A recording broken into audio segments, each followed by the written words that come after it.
Good evening, ladies and gentlemen. TarnationTV.com is the website. You're watching Tarnation TV live or on YouTube. Thank you very much for doing so. This evening's event at the High Voltage Racing League, the Maverick Cup Series, heads to Sonoma. So we're doing some road course action this evening. This is race number 12. This should be a lot of fun every time we come into a road course. Really fun races. It's something a little bit different, you know. In NASCAR, everybody's used to going counterclockwise. We'll be forced to make some right turns today, so this should be good. Last year's event here was phenomenal, so we're in for another good one. My name is Blaine Don. I'm joined by the one and only Rod Weston. Sir, how are you? I am doing good. Boy, I tell you what, the race last year here was phenomenal. No yellow flags. Was it Zach Rogers, I believe, is the one that won it. Hands down, led every lap. He was out there really kind of sailing right along. And then I think the bigger story was Jack Merkel, and I was almost going to check into that, but I never really did get the chance to. But he started last year. He had that deal where he was starting at the back in every race. He managed to work his way up to, I think it was third or second place. So that was a really good race. Yeah, and tonight's in-race reporter is Nick Gunther. He's won races, I mean, all over the place. Can't even keep track of how many races that guy's won. So we'll be talking to him in happy hour. These guys right now, looks like they got about 30 drivers connected to the race tonight, so that's awesome. Now, this is the long version of Sonoma. Yes. I know there's a few different configurations of these tracks, so what's you would know the difference between first of all, how many different configurations has there been? Probably dozens. There are quite a few. I'm not sure the exact number, but why I say that is because the very original, what kind of the course that we're running tonight was, it had the carousel in it. Anybody that's familiar with probably watching some of the later races, and especially with what the Cup Series does now, they kind of come up the hill to do turn. They call it kind of 2A, 2B, 3B, da-da. They go up over the hill through the S's. They drop down the hill at the very, very bottom and turn a right. Well, halfway down that hill, there's actually the old track. You take a right about halfway down that hill. You kind of turn around and come up. You go up over the knoll, and then you are in an off-camber left-hander. That it's just a long sweeping corner, and they call it the carousel. It's pretty cool.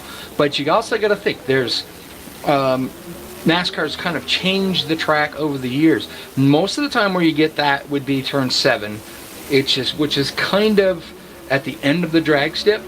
As you'll see these guys tonight, they'll go out of the carousel onto the drag strip, down to the very end, back where they would just pick up the guys coming down the hill normally. And then they go across the drag strip and then turn. Well, there's different variations of corners there that they've used different times. The track's pretty much always been the same. We're going for a fly around right here for those of you interested in what it looks like.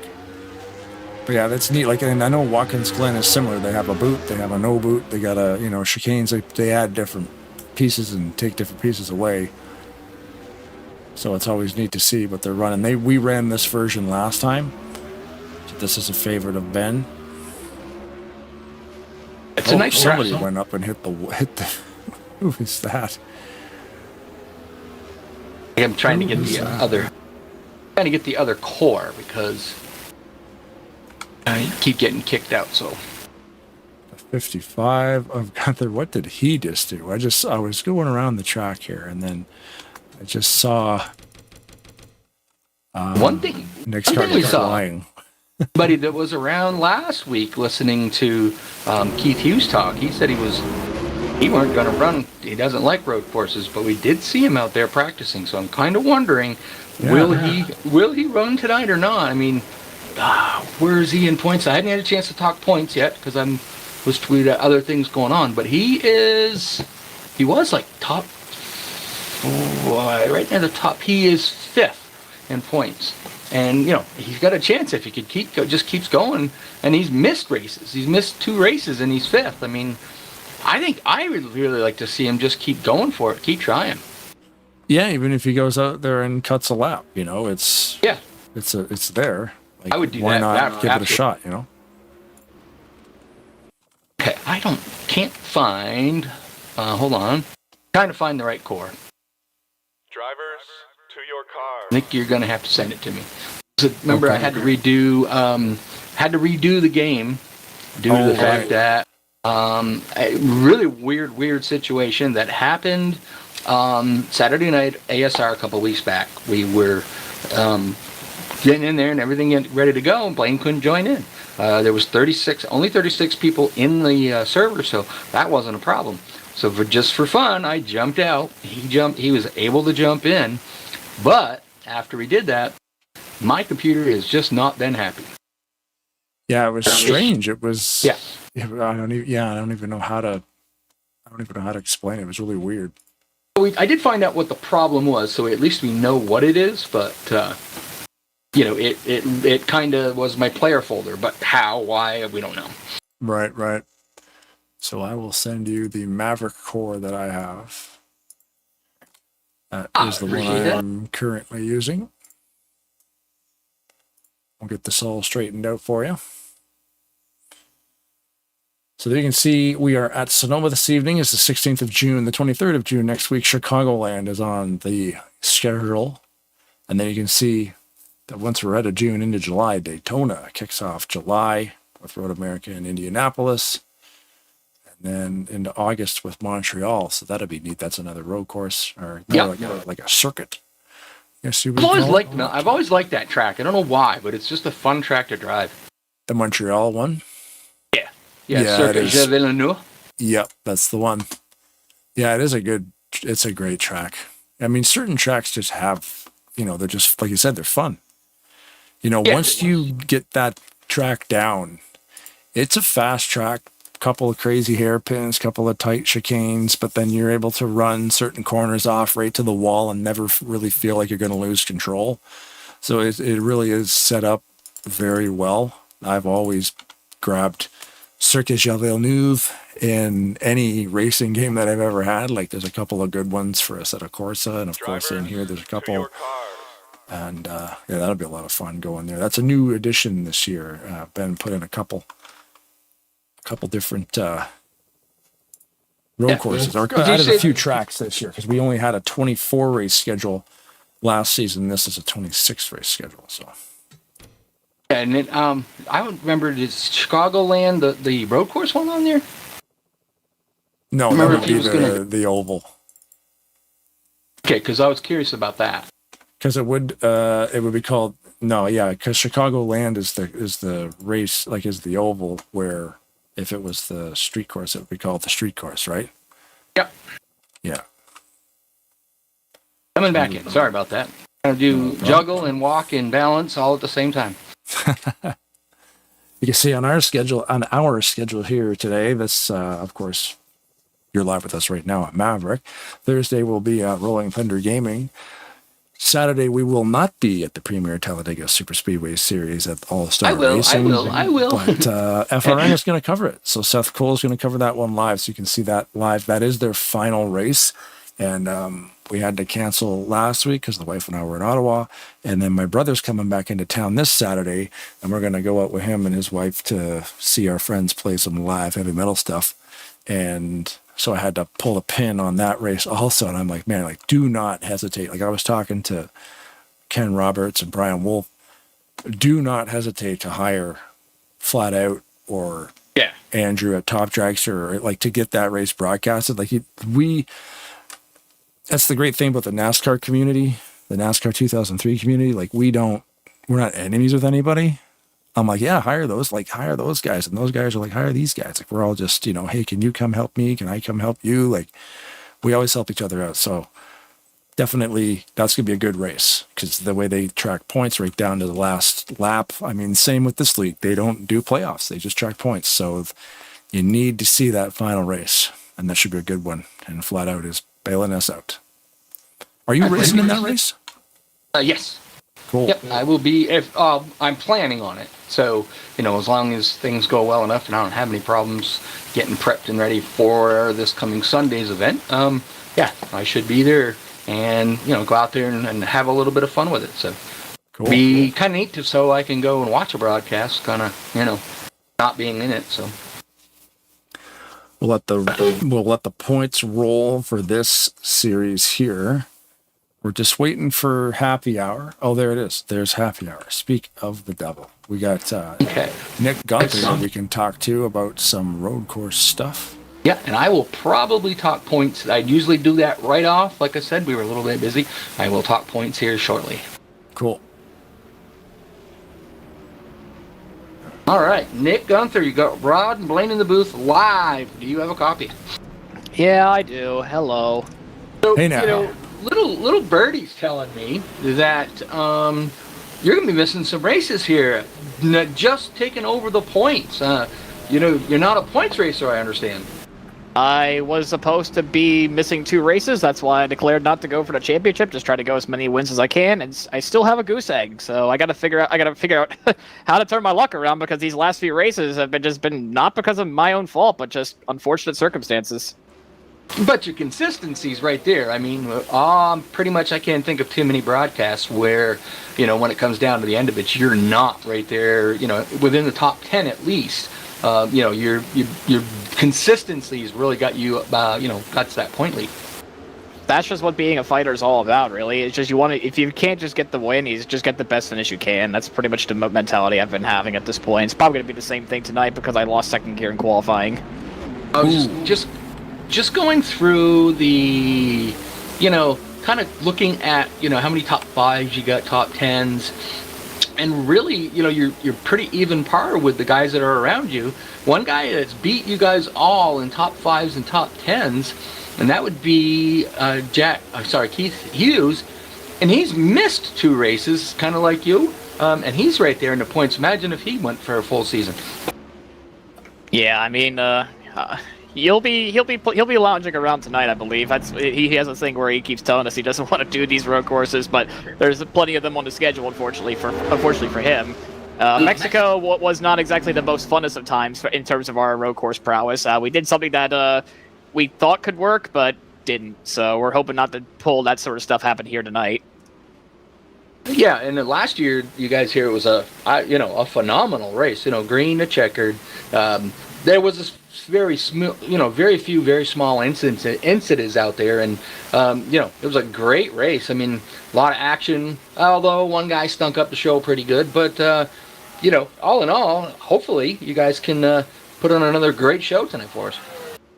Yeah, I'm just hoping we none of us blow a gear, because it's pretty highly likely that I'm going. I at least am going to, because it's been 2 times now already. I've blown 2 gears in practice, and I ran a race last night. I lost the top end gear, so I couldn't even compete anymore there. I lost a gear in qualifying. I lost a gear in practice, so that's already good signs to come for this 55 team today. So you're abusing that transmission, eh? Holy moly!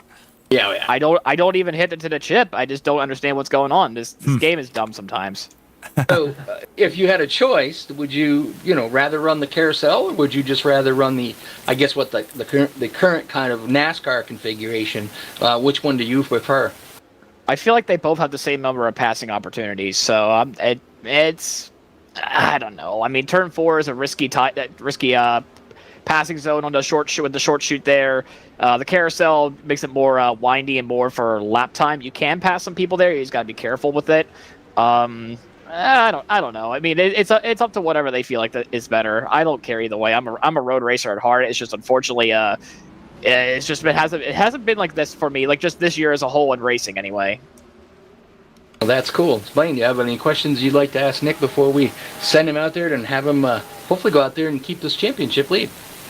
Yeah, okay. I remember you talking about that before. You do not have a win, but you are in the lead for the championship, so that's pretty crazy. You just have to have a consistent finish.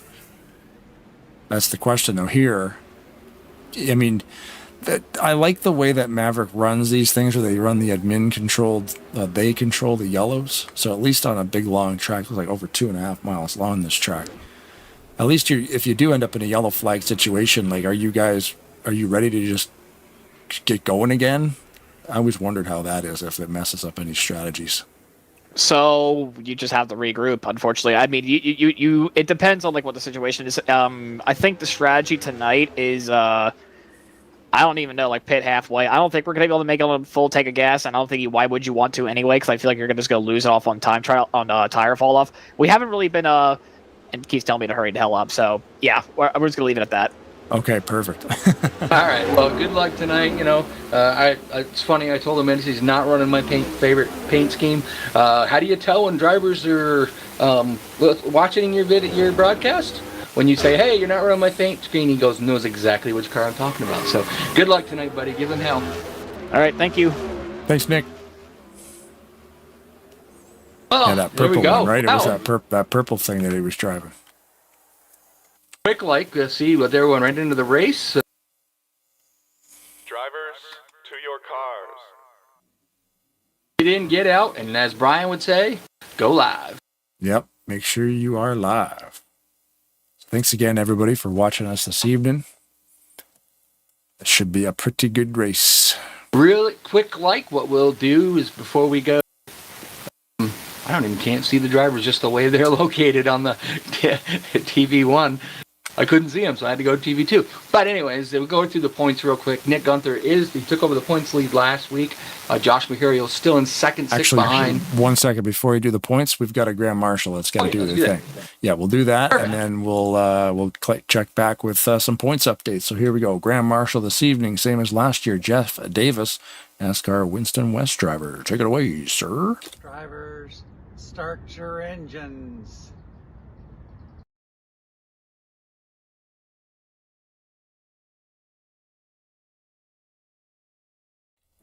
And there he is, Jeff Davis. Thank you very much. All right, go back to the points where the guys are rolling off right now. We'll watch them come around, take green.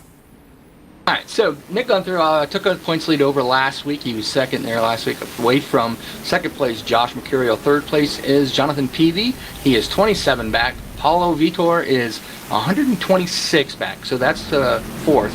Fifth is Keith Hughes. We're not sure. He's in the field. I can see him in the field. But will he stay running, or will he just, one and done kind of lap type of thing? Sixth is Jack Merkel. Seventh is Allison Rodrigo. Eighth is Tate Dorsey. Ninth is Noah Hart. And rounding out the top 10 in points is R.J. Bishop. And I have to say, I like that car that he's driving tonight. Get to the countries. We have 17 drivers from the United States. We have 10 from Brazil. That's a lot from Brazil tonight. We have one from Australia, one from Chile, Ecuador, Mexico, and Venezuela. Makes, there's 8 Dodges, 6 Chevys, 5 Fords, 4 Cadillacs, and 3 Lexuses, 2 Kias, and 1 Lexi, and 1 Honda. And that is the man we know as Keith Hughes. Nice. Yeah, I wonder if he's going to maybe log a lap and then quit and do the off-track administration, because I know that's usually what he'll do. I don't know why he didn't do that all season. You know what I mean? That would have made a big difference in it. And there is one car out there tonight I think that is very, very cool, and the kids will love it. And that is the 95 of, I got his name. Say his name right. Ballard. Yeah. Ballard. It's Bryce or something. I think it's Bryce Ballard, if I remember correctly. But he has the car out there that the kids are, most of the young kids that likes the Disney Cars movie are gonna love it, because he's out there with Lightning McQueen tonight. Lightning McQueen. That's a cool looking car.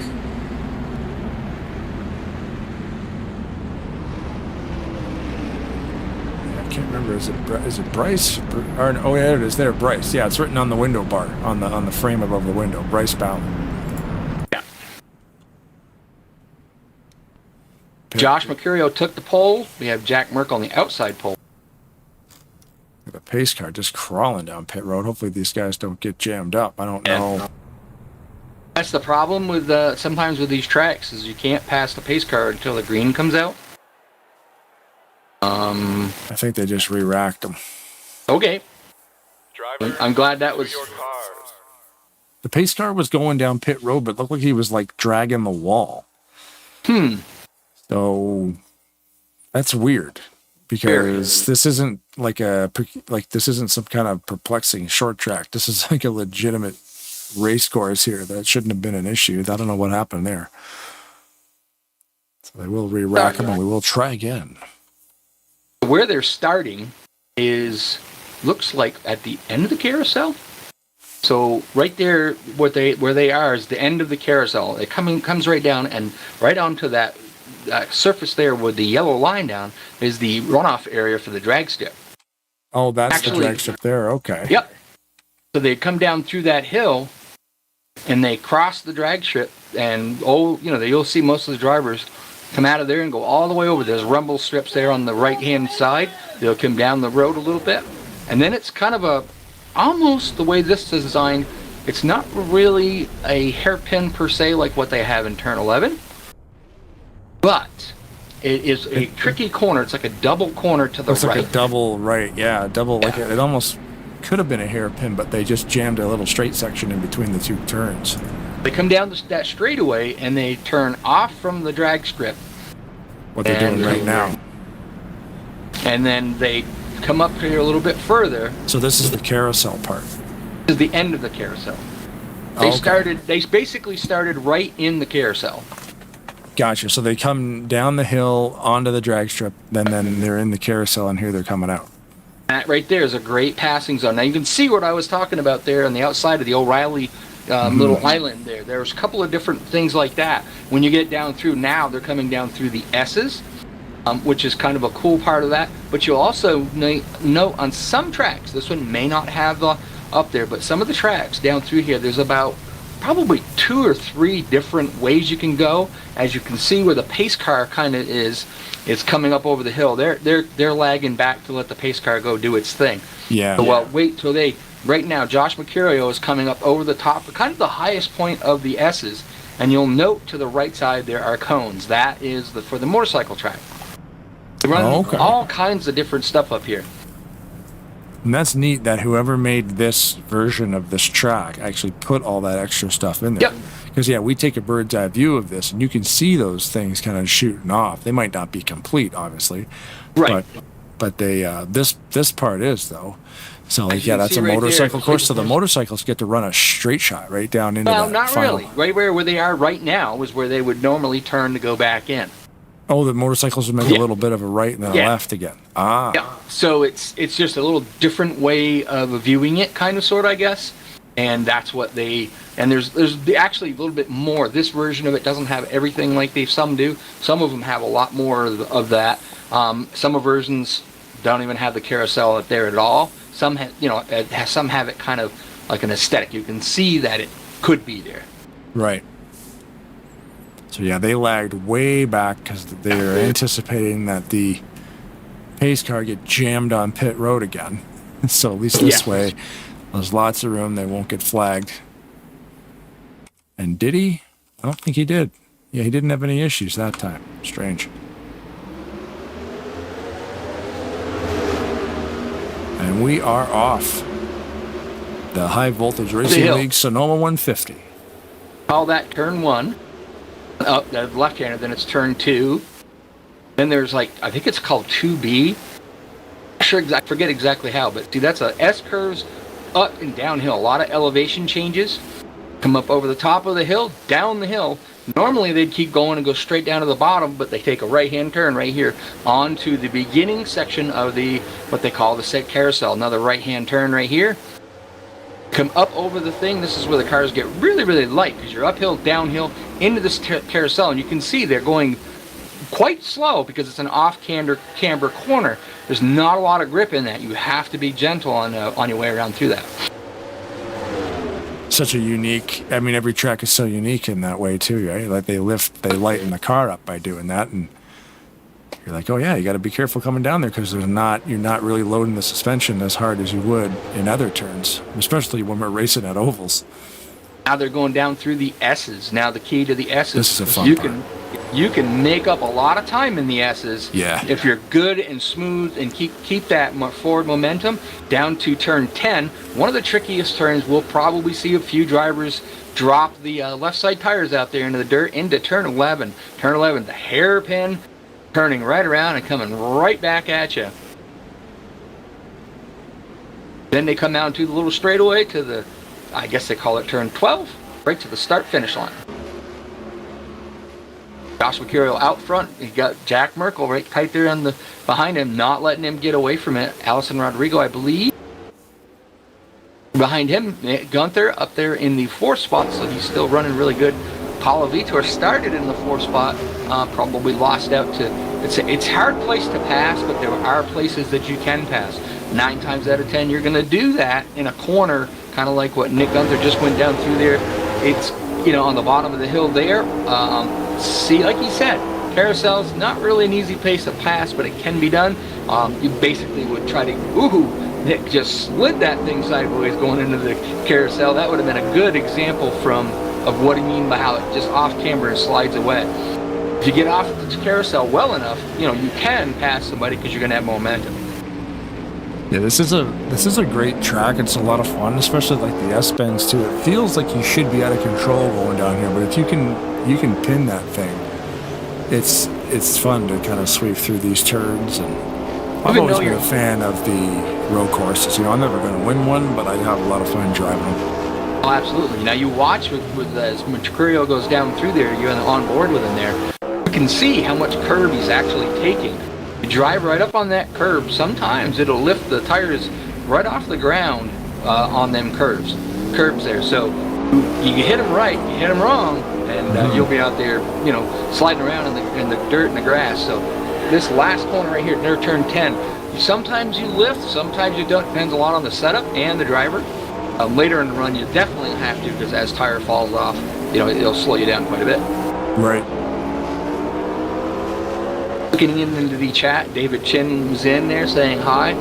Josie Landy Pavlon saying, you know, giving a shout out. Let's see, we got Zimmerman. Nice car driver sober thing. Yeah, probably not. But Zimmerman PXP. Nick is just gonna. Nick doing Nick things. Nick doing things. I'm sorry, I was kind of looking at it at an angle there, but.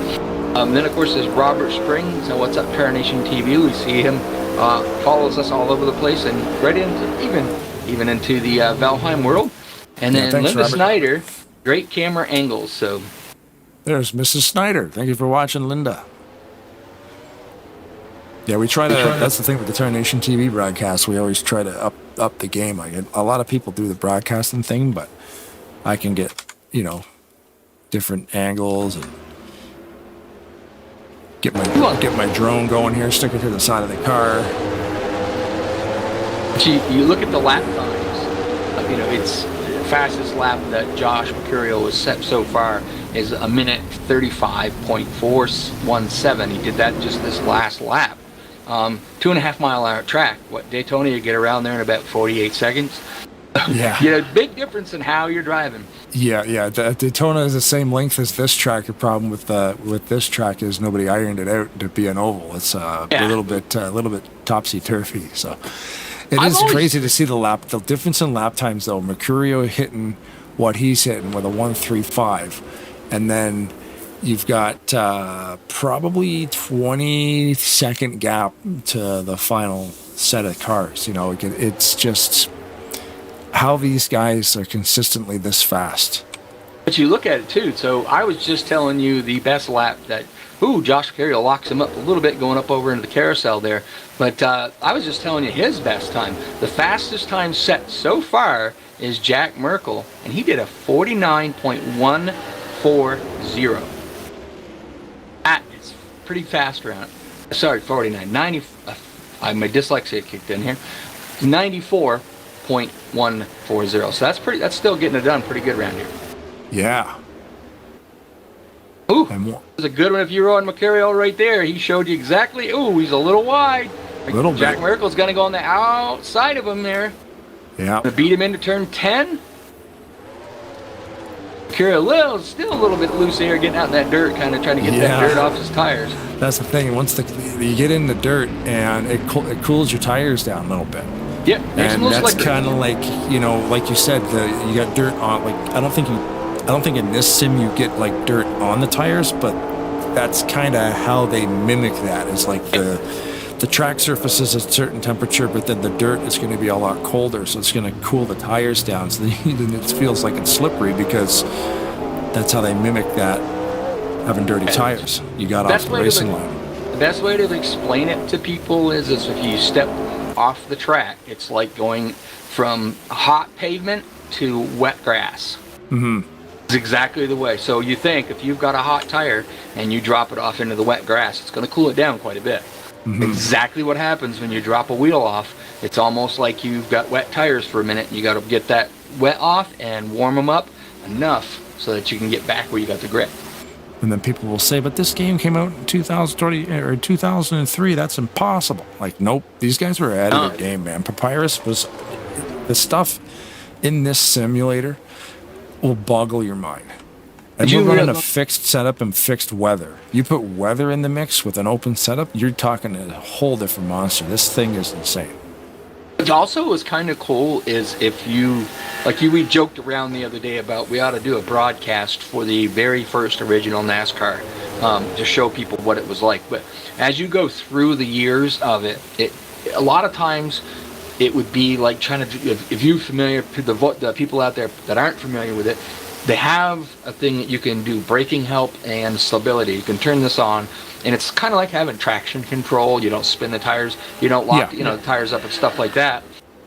I think all the way up until 3, that was just the default way it was. I think 4 started getting it a little better. Then there was a game that came out from Papyrus. I still have it to this day. It was called Grand Prix Legends. Yes. It was the first time that you could get a car really, really, I mean, it was a totally different animal. It was so much different to drive. And you were hanging the back of the car out. Well, then they took that physics and put it into this game. Right. That's why was Grand Prix Legends it was the evolution of the physics model. Yep. It was what made these things drive the way they do now. Oh, wow. Okay. Did you know that Grand Prix Legends did not have forced feedback, but now it does? That I didn't. I do have it still sitting in a box right beside me. The community around these Papyrus simulators, this isn't the only one. The community's kept going. People in the community have done what they've done with NASCAR 2003 season. They've supported Grand Prix Legends as well. Somehow they've put force feedback in that game, and it was never built with force feedback. That's so crazy. I think what you're saying is the physics model in Grand Prix Legends evolved into this. I think what they might have done is gone into this and taken the force feedback, the code or however that works, and brought it backwards to somehow interact with track surfaces and all that crazy stuff I could never even fathom. The communities behind these old simulators, especially the Papyrus ones, crazy, are some of the coolest things you've ever seen. I was watching Josh Mercurio, and he was keeping Jack Merkel honest. I mean, he was really, really, really kind, keeping him there, keeping him busy. Back on the S's, there's where he overshot. Literally, he basically got way too much curve, and that is what got him off the track and allowed Jack Merkel to go back by him. He was catching back up to him and almost to his bumper, and unfortunately caught a little bit too much curve again. Didn't go out as far as the grass. We're calling it grass. It is kind of grass. It's just dark or brown. They didn't water it. It's just the desert. Yeah. So, but he lost a little bit of time to him there. Keeping track of our points leader right now. I guess self-complaining. Here I go. He kind of says that he's kind of a road course guy. Currently, right now, our points leader is back there in 3rd place. If he can keep that up all night, I don't know if he would be able to keep the points lead, but because he's only 6 points ahead and has not yet led a lap where Josh Mercurio has. And he's just been right there. He hasn't been all over those guys, but he's been within 5 seconds of the leader since the race started. And the year he's had is awesome. I mean, he's just been consistent.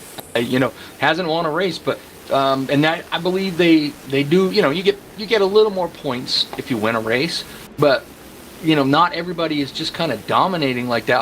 Josh Mercurio has had a great season, and he's always right there. But Nick's right with him. Paulo Vitor's been there as well. Jack Merkel, last year's champion, that by the end of the season was well over 400 points. He's not having a great year this year. He just can't seem to shake that monkey off his back, as it were. But as of late, though, we've had a chance to talk with him there last week, and he's coming back. He's planning on doing something about it. See if we can go around the corner here. Okay, we've got, let's see, we got Garcia back there in 30th. Just going to work our way through the field here. Going to look at some of these cars. Mike Carroll in 35th. In the 35, in the 20, in the 35th, in the 35, in the 24th position. Ay. First day, got to start somewhere. I know how it is. The 95 of Bryce Ballard driving that. Well, you can't see him because he's behind the buildings, but yeah, the Lightning McQueen car there. Yeah, these front straightaway cameras are definitely not the best. I got to do spectator cam to be able to see the car. He's back there in 23rd. There's Dylan Young in the 2 in the 22nd. Matt McIntyre in 21st position. Augusto, we got the car fixed. In practice, he was in the wrong number, so that's a cool looking rig. Currently running in 20th. I don't have this Benjamin's car for some reason, but... Oh, you don't? No, I saw the picture that he sent to us of it. It was a nice looking. Usually runs like a purple car, and not so much flash on it, whatever. But he kind of tweaked it up a little bit. Looks pretty good. Yeah. And I just have to say that I'm proud of Keith Hughes. He put in 6 laps before he retired. So. Oh, perfect. I totally forgot about that. Just focus there on the 51 of Nicholas Moray. And then we got some new names here. Tony Blackberry in the 20. I can't remember if he was here. Yes, I think he was here last week. I can't remember 100%. And there is, well, again, behind the buildings on the French straightaway there. Yeah. Just looking the back. The 94 of Alpha Penicia. Looking over at the points and, kind of going, all right, so we're our points guy. 3rd place in points. Yes, he is, but 27 points behind going into the race. Jonathan Peavy currently running in the 9th position. So just kind of keep you up to where those drivers are throughout the race. Yeah. Now, you were saying about Bishop's paint job. That is a pretty slick one. He's got that Valvoline. Yeah. Got the American flag version of it. I believe he paints his own Noah. cars, Noah's too. got a really good one. The Dairy Queen one. I really like that one. I'm a big fan of that one. I like the muted colors on that. Like it's red and blue, but it's not crazy vibrant. It's kind of washed out a little bit. I like that. Yeah, Benjamin Snyder. I'm missing that car too. Yeah, I remember. I've seen the pictures because he sent us the render of it. Of course, renders make them things, just pop if it's done right. And it was. It looked good, and I don't see it tonight. That's unfortunate. Yeah, he did some tweaks to the car. He just saw RJ got into him there and spun around a little bit. That's unfortunate. Yeah, he took the classic Maverick purple number 7 and he added some, like you said, he added some flair to it. Yeah, he showed me the screenshot of it, but for some reason I downloaded all the cars about 5 minutes before the race, and that one I guess was not in there. Just looked over the broadcast there. Benjamin and RJ kind of got together going through the S's, I believe, or no? Yeah. That was the regular S's, yep. Looking at, drivers that are still, we started the race with 31 drivers tonight. A little less, but, not as many of the guys that race over here are road course fans, but quite a few of them did show up tonight. We currently have 22 cars that are on the lead lap. And then the 51, the 35, the 18, the 27, the 20, and the 7 are all 1 lap down. Of course, Keith Hughes has retired. He is currently in the 29th, but if Garcia keeps going, Garcia is in the 6 laps down, and then the 87 is 7 laps. I'm not sure whether they should still be out there, so I'm not sure if Benjamin, somebody just went through the pits. Let me check that out. I want to check it. Checking it out. Whether or not it was caution flag is out. Did not see that. Interesting. Yeah, the cautions on the road courses are they're rare because it needs to be a legit situation that involves a few cars. So we will get you. Let me see here. We'll find you a replay here. I'm just going to watch the flag stand and see when he brought the yellow out and see if we can find some smoke. I'm trying to find out whether when the caution come out with Benjamin Snyder actually pulled in the pit. So yeah, it was actually out for a while. And I am unable to find it. I'm sure it's here somewhere. I need a better camera angle. Here, we'll use helicopter. Guessing that Benjamin probably just used his tires up, or maybe had a little bit of something. He come out there and turns 10 and just, it would not turn. Yeah, I don't know why there was a yellow flag. Unless it was the 77. Oh, maybe it was the 77. It's a possibility it was Matt McIntyre here. Because then you've got Peavy right behind him. Or, sorry, Dylan Young in the 2. Oh, what was really cool, I'm curious about it, because it just gonna, I wouldn't have been able to sleep at night if I didn't go look. McIntyre's got a right front down. That might have been the cause of that. Sorry, go ahead. I had to go check for something just to be sure, because I saw Benjamin Snyder go down to pits, and I was wondering if he had actually pitted, or when he got there, maybe the pit road closed. He actually made it to his pit stall before the caution even came out, which means he won't get no end of longest line penalty or anything like that. So that's pretty cool. Nice, good timing. Good timing on that. Yep. Yeah, and the great thing with the administrators here controlling the yellow flags is they can, on a 2.56 mile long road course like this, everybody will get stacked up. If you want to pit, you can pit. It's a long enough track, you can probably get it done before they even do one lap. They can actually send this green before they even actually do one lap. They usually do, most leagues, what they'll do on a road course is all cars have, if you want to pit, you pit on the first time by. So even if you're a lap down, you pit on the first time by. Right, as soon as everybody goes down pit road, the pace car goes around up through the S's. As soon as they come out, usually turn 7, which is basically down the bottom of the hill after the turn to the carousel, in that general area, they will shut the lights off and they'll go green when they come back time around. Now, lights are still on, so he would have to leave right now.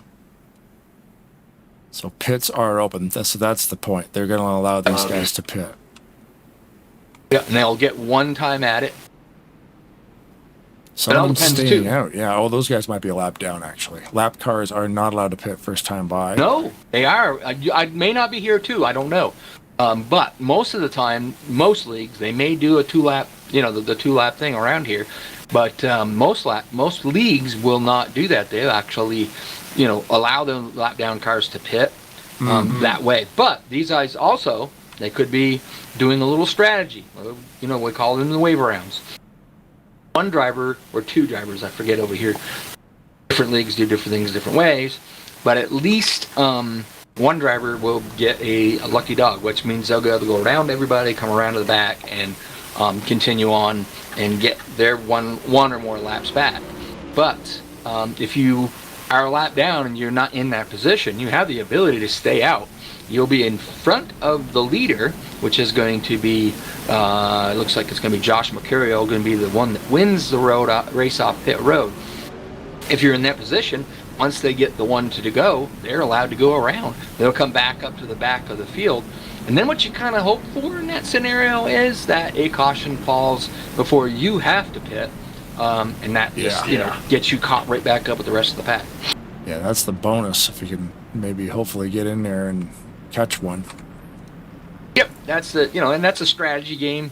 Doesn't always work. It sometimes it catches you, sometimes it does. The downside to it is you're out there with, older tires on, and that's gonna, kind of hurt. So there goes Benjamin Snyder. He is the lucky dog for this time around.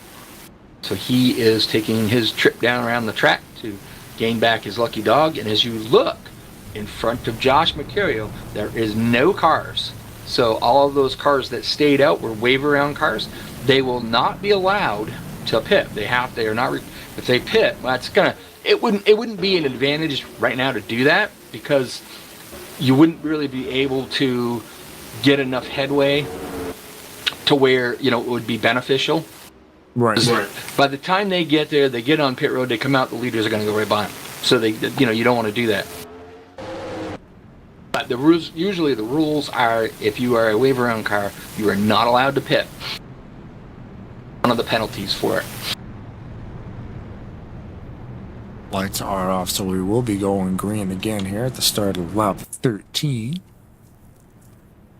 Josh Beccario's still out front, Jack Merkel second, Nick Gunther's third. Them guys have pretty much had control of the top three there. Alison Margarito still running back there in the fourth position. I hit the button, or I hit the button the wrong way. And keep jumping the car that I'm trying to... There we go. Edwards there in the 92. He's been pretty much right around the top six. I know Paulo Vitor was right, up there a little bit further, but Paulo probably looks like he's dropped back just a few. He's stood there. Still, PV is in 7th. M. Figueroa and the 62 is in the 12th position. Where did Paulo go, man? There he is. He's back there in 9th position. We've got a couple of cars that you can kind of figure out why we have some that are, not in the right position when you go through there, but that will straighten itself out when they hit the start-finish line. Yeah, they do seem a little bit mixed up. Yep. Well, that's the thing with a one-and-done caution kind of thing. Everybody pits on that first time by. So that, like I said, but if you have guys that are lapped down, you go in, you do your pit stop, you come out in between two other drivers that, the guy in front of you is, we'll say 5th, the guy behind you is 6th, and you're 12th. That's just where you came out. That's the way it goes. A lot of leagues in that scenario, usually, they will have the lucky dog cars, or lap down cars, sorry, go down through the pits on their second pass. That puts them behind the lead lap cars later on in the race. But during the race, that's where you come out, that's where you come out. As we are back green, Josh Beccario got a pretty good run, but he hasn't lost. Jack Merkel was right on his rear bumper. Coming up that first corner there to the left, it's a pretty good corner. The right-hander is usually the first problem corner. It's quite sharp. Down through the they call them, I don't think it's S's, I forget the name for them. As you can see, a lot of elevation change right there. Yeah, it's tough to keep the cameras. You can see the camera go behind the wall, goes behind the hill. I'm riding the cameras a lot this time on tracks like this. There's a lot of cool angles I can get. I've been basically stuck on spectator because it seems to give me a little bit better view. I'm missing like this carousel with it, but and I lose a little bit, I think, down there in turn 11 area, but it gives me a little bit more better, broader view of where turn 11 is. is horrible for all camera angles because if it's not behind a building, spectator's too far away. Yep. Just see some smoke on the broadcast over there, but I saw Mercurio going into the carousel, and he's been lifting that left front tire a little bit, getting it just a little light and getting a little smoke on that. So he's pretty hard on the brake, but he's got it under control, but he's right on the edge trying to get that thing wound up just enough so you can roll the carousel good. They come into the hairpin.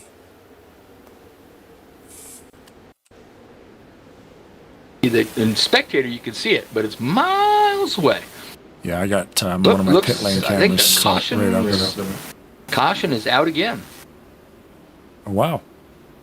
Saw the flagman waving it. Pace cars whipping. Yep, pits are closed. Lights are flashing. Is Katarina Balzer running the pace car? Holy crap. So going through the S's. Deal. I mean, it was Holland coming off pit road up through the S's, and now it's slowed down to pace speed. So yeah, he's got to hurry up and catch those guys. So their yellow comes out there. We don't. We could find. Oh, it looks like it's Mark Snyder involved there with. Oh, it looks like Mark and Benjamin. I don't know if I want to be at the dinner table later at that house. Yeah. I can remember when Kyle Busch and Kurt Busch got together at the, I think it was the All-Star race at Charlotte. Benjamin would know more about that because he's pretty good at remembering who, what, where, when, and how. But They didn't talk to each other. It got to be about Thanksgiving time, and Grandma said, "You boys are going to start talking to each other." Yep. Yeah, it looks like Mark had a different breaking point going into those S's there, and Benjamin drove right into him. That's the problem too. Is everybody's breaking points are just a little bit different. So Yeah.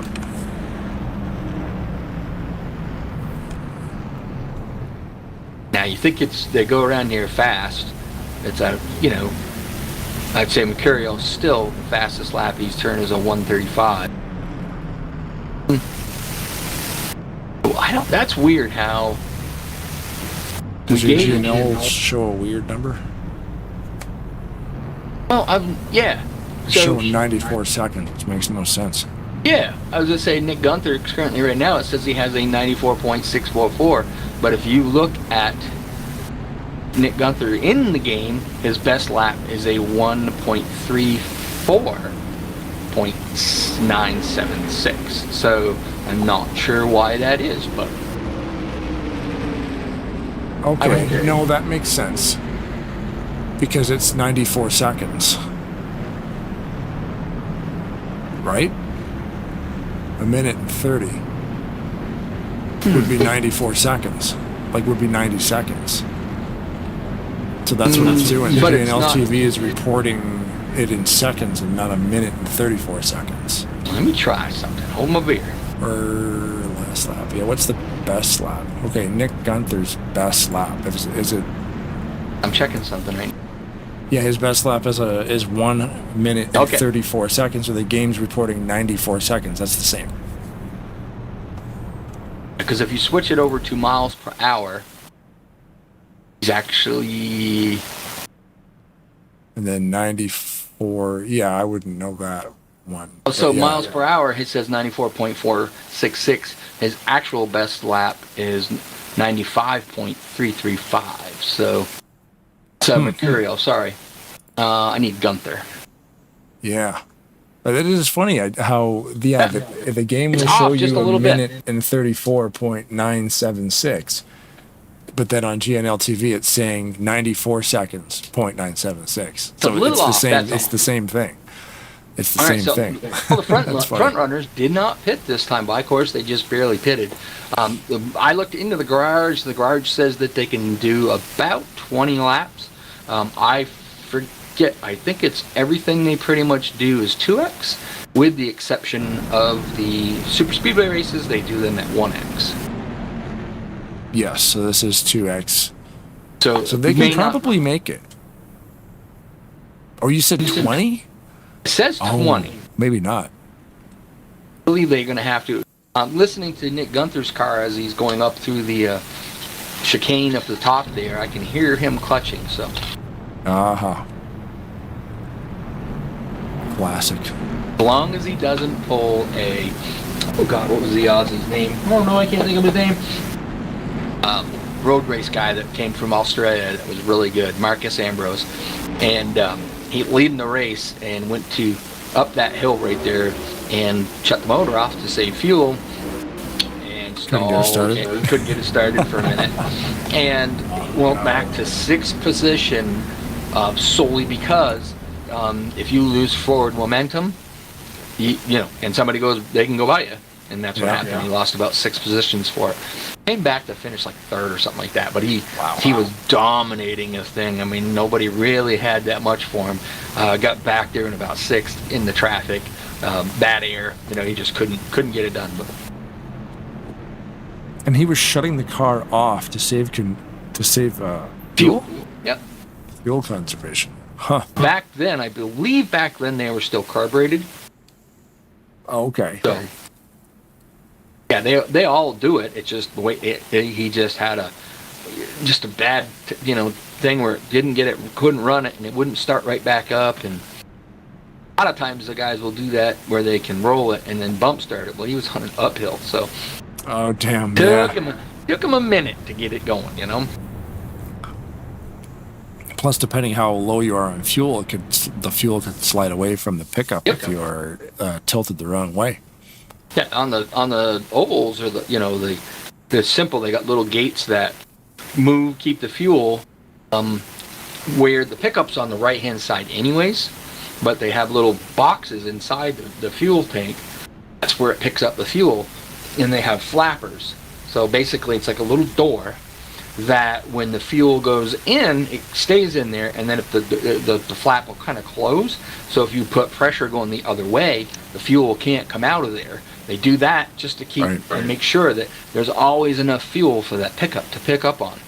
Did you say the pickup was on the right of the tank? Yep. On a speedway? Oh, I guess because when you're going through the car, it'll slosh to the right, yeah. All that fuel's going to the right-hand side through the corners. And what happens is, even you've seen warming tires up, you know? They'll warm tires up, well, that fuel would all go to the other side of the car while they're doing that. Back and forth and back and forth. And if you kept doing that, you risk the chance of maybe getting a little air in the line, which, you wouldn't think that would bother, but I tell you what, it will. Because, you know, you're going to get a little gap going into the bowl where you're not getting any fuel coming. And especially nowadays with the fuel injected cars, you can't have an air bubble in them. So they make a little box over in the corner that all the fuel kind of sits in, and that's where they pick it up. And they have doors that'll, like, when you go to the right, the fuel goes in, hits the door, opens the door, fills it right up. You start to go left, the door comes down, closes. That fuel is trapped in there. Oh, wow. That's great design. That's crazy. The road course is similar, but the center of the tank drops down a little bit further. They still have the doors, but they're on both sides. So when you go one way, the fuel opens the door, but it can't go out the other side. And then when you come back the other way, it does the same thing. It keeps fuel in it. We are back green. Josh Mercurio, Joshua out there still leading. Nick Hunter is third, and second is Jack Merkel. Down to see. Well, I would imagine that they are tied right now. Jack Merkel has led 8 laps. Josh Mercurio has led 7. If GNL TV is not lying to me. No promises. No promises. Do you want to do a full blast session with Jack Merkel for a lap? Why not? That'd be a good one to watch him fighting and trying to get all over the back bumper of Josh Mercurio. All right, let's stay inside the cockpit and listen to these sounds. This is a real engine pack for sounds, so it sounds pretty sweet. We'll shut our microphones off, and you can crank up your sound system. We'll watch Jack Merkel, see if we can get around Mercurio here. Thanks again for watching, and we'll see you in a couple of minutes.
Well, there you go. The sights and sounds of cockpit view from Jack Merkel in the 24. Thanks for taking us for a ride, Jack. Man, he got close a couple of times there. That I love that these guys lean on each other as much as they do. It's crazy, you know what I mean? Like, lots of concentration there, too, from the 86 to just not let that get to him. When you get to 24 breathing down your neck like that, and he's literally within feet of touching him and going into these braking zones, these guys really do know how to run these things. I was gonna say, you think you want to be a race car driver and try this online stuff? Mm-hmm. There you go. There's two of the best in the business over here out there. At right now they're good. They're good all around. Mercurial, we see him really good at a lot of tracks. Jack Merkel, I haven't found a track yet that boy does not excel at. And then Gunther in third. Right here in the 55. Like these, he's got a couple of seconds gap to those guys up there, but still, this is not. It's fatiguing, is what it is. You go look at the point, and then you go and look at we'll just say the top 10, and then you look at the points. Pretty much, most of the guys that are in your top 10 in points are your top 10 drivers right now. Right. I hate to put it this way, but it is. The cream always rises to the top. Your better drivers. Granted, some of the guys that are up there, and if they're not up there, they're just not road course guys. But you get them at an oval, and they do real well. So yeah, everybody's got their strong points. But road courses. They are fun. I like them. I'm not gonna. I couldn't hop in there and go out there and compete with these two guys that are on up front. No way. They're pretty darn good at it. But they are fun to drive. They can be a little bit frustrating at times. But I will take a short, small, flat track any day. Yep. Starting to like running super speedways. I'm getting growing on you. It's growing on me. There's Tate Dorsey in 10th position there, and the number 6. Right behind him, RJ Bishop in 11th. Want to see how much it's growing on me? Tune in to Tarnation TV on Thursday night. The RTG, what is that? The Challenge Series, I believe is what it's called. Challenge, yeah. Talladega Challenge Series. I will be out there driving the number 19 Jägermeister and Red Bull. Mix them together, you get a Jägerbomb car.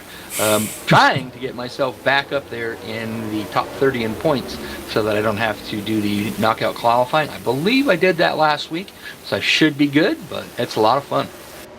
I'm just focused here on Acre Vera and Tony Blackberry just trading paint going through here. Door banging each other, crazy.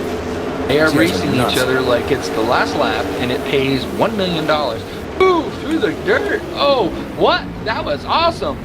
He got a little shot outside there. Who are you looking at? Watching the broadcast. I mean, they happened to see that. I was like, that's pretty cool. Yeah, and he held on to it too. So that's Blackberry in the blue car. I wasn't commentating on it live. I looked over and saw him. Dude, he got a little bit of a tap and then just kept driving it and got a little airborne, landed, and kept right on going and got the position. So that was pretty cool. Yeah. And it's Acre Vera in the 61. I'm on his roof right now looking back at Blackberry. I'm taking a look here. Looks like Jonathan Peavy has taken away the 3rd spot from Nick Gunther and moved Nick Gunther back to the 4th spot. Peavy's right up there, one of the guys that right up there in points, and he's having a great run tonight. Yeah, I'm going to back it up here and see where he got him. Oh, coming off the front straightaway. Alonso Rodrigo back there in the 5th spot, hanging on. Something happened to Gunther. Probably a little overshot, maybe. He's going up the hill out of turn 1 there, and he just locked him up somehow.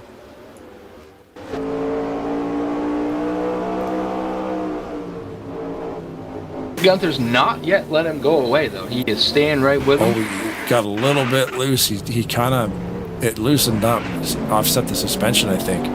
He was able to hold on to it, but that's what allowed Peavy to get by him. Making it back up, he is right back on the rear bumper, pretty much a Jonathan Peavy, and he's trying to get that position back from him. Alonso Rodrigo has the best view of that battle for 3rd and 4th, is right in front of him.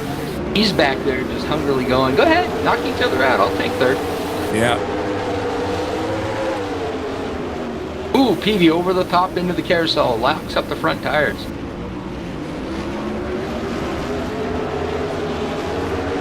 Gunther's right there, he wants to spot back. Oh yeah. Allison's just waiting for him to mess it up. Ooh, I don't know if I like that. Peavy kind of took a cautious, more of a protective approach. Was able to get through it. I thought he was going to lose a little bit of lap time there just by, you know, not diamond in the corner so much. He was really shallow going in. Sometimes you do that, it'll cause you to push out on the exit. So Right. did not do that. So that's a pretty good little battle back there. That's a battle look like going on up front there. They are about 6 to almost 7 seconds ahead. Is Jack Merkel and Josh Mercurio. They are about, like I said, 7 seconds ahead, and kind of just pulling away ever so slowly from the rest of the field. Yeah, and that battle we were watching there was for third. So Yep. with Gunther and Peavy. This could be interesting now. They're going up through the top corners there. They're going to be coming into the carousel here pretty soon. Quick braking to the right. Get yourself turned onto the carousel. And they're coming up to lap traffic here pretty soon. I would guess I'm going to say they're going to do it at the end of the drag strip. They'll probably catch them. That could play, you know, into Jack Merkel's favor, or it could be a hindrance. You never know. But with lap cars coming up on them, depending on where they go, and it's not like some of the tracks. You know, you're at Daytona, you're at, you know, maybe we'll even say Michigan, something like that. You just go way high, get out of the way, give them the groove. But you know, these guys are all racing, and this is not what you call a two-groove racetrack. No, and that's the thing. The cars that are getting lapped, I mean, you can yield, but if you do it wrong, you're causing major issues. Like right there's a good spot to get around the 27. Yeah. Well, the 27 backed off and gave them the corner. Oh, look at that. See, that's what I was talking about with the lap car. Did not really give them guys the room. So you look at it like this, you know, Mark Schneider pulled over and let him go. All right. He's still going forward. The other, Carroll, didn't pull over and let him go, and ended up getting right in front of the leader. And I think you'd have to look at it a little closer, but I think there was a little bit of a bumper involved in that, and he kind of knocked him out of the way a little bit. But that allowed, as we talked about the lap triers, that allowed Jack Merkel to get out front and to take the lead away from Josh Mercurio.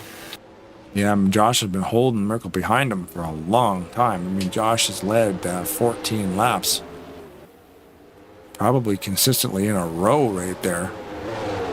And yeah, lap traffic, I mean, they're not required to let you go. You got to figure out how to get around them, especially on a course like this. Like you said, it's not that easy, depending where you're going to catch them. You know, right here, cool, tons of room, move over, let the guy go. But when you're in a turn or in those S's, it's tight.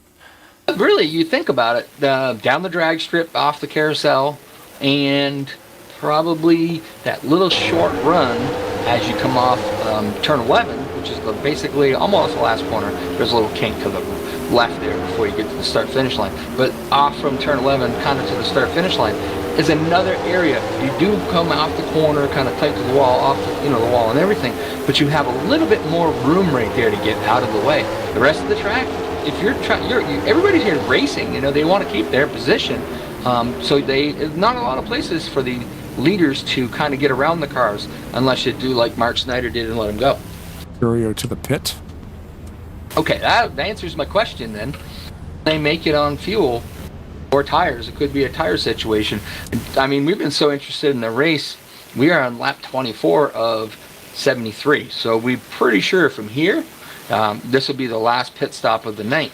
Now, the advantage he has, if he pits, right, and he takes 4 tires, you don't want to pit like you do on a normal track. Normal track, caution comes out, y'all want to pit, you want to get back out there. If you short pit, per se, and get yourself in a situation, you're out there, you can turn a couple of laps, and a caution comes out, everybody's going to come down, get 4 tires and fuel. Under that caution, you're going to go right by him and right back to the front. couple cars came down. It was Dorsey, I think, was down there, and Mercurio came down there. So that's interesting. I'm sure. I mean, everybody has to come back down here. So Nick Gunther is pitted as well. I show him back in the 14th spot. I wonder if they just used everything up to the point of no return, or if they're actually timing this out where they can do a couple of 15-lap stints and know that they can make it there and not be in horrible shape. Like, it didn't look like Mercurio was fighting the car. He just kind of went in and made the pit stop. He got about, 12 laps left? Yeah, but 13 laps left.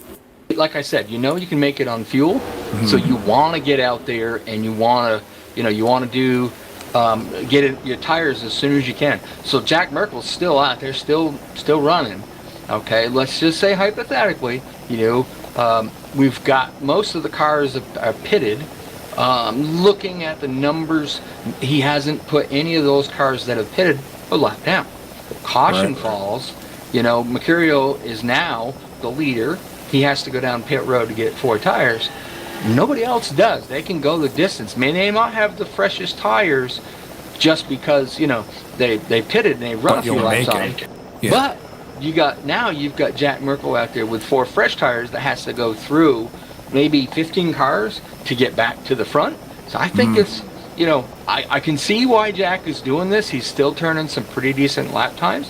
He's not far off what he's, from what his best lap of the night is. So he's really going quick. I saw him going into the carousel, the turn to it, a little bit there through, I'm going to call it turn 7, I guess. I'm not really sure with this configuration how that comes into play, but is sliding the car just a tad. Not real bad, but you know what I mean? So those tires are getting a little worn. Yeah, they all will have to pit, and that's the thing. Yeah, when do they go? Most of them are coming down now, it looks like. Looks like Jack is on his way in from first position. Mark Snyder's in and coming out of the pits right now. I was kind of curious to see anybody else that kind of on that strategy. I think there are a couple of drivers that were. So where Jack Merkel's is just hoping that they don't get a caution. He comes out, maybe may not be the leader or whatever, but he kind of come out pretty darn close to him with 4 fresh tires with about 10 laps to go versus them guys out there on tires that have been out there for maybe 3 laps. Might not be a bad strategy. Like I said, if the caution hadn't have fallen, and it hasn't, so he might be all right now. Merkel getting full service, you can see there. That was McIntyre that just went around the outside of him, and then, I forget now, that was Bryce Ballard in the old 95 was just coming out behind Jack Merkel. Sharp looking car, I like that. Yeah, it's cool. Any kind of throwback, right? You've got, Merkel running, of course, a legendary Jeff Gordon scheme, and then you've got Bryce Ballard rocking the Lightning McQueen, right? But they all existed in real life somewhere, even if it is a cartoon. So I'm thinking, I'm not 100% positive, I'm trying to wait to see how this all plays out. But yes, he did. Jack Merkel is going to inherit and keep the lead. He may not have, depending on if any other drivers have stayed out to try to lead a lap, but I can see him going down the drag strip right now, and Mercurio is just coming out of the carousel. So he's got a pretty decent lead to go. With, we're only on 10 laps to go here. We know he can make it now on tires and fuel. He's got the best tires of the field right now out front.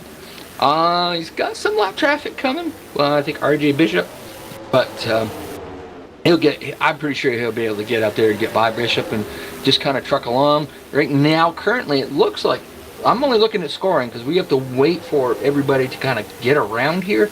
But right now, so that's what scoring just updated. Alison Rodrigo must have stayed out, so he led that lap. Oh, okay.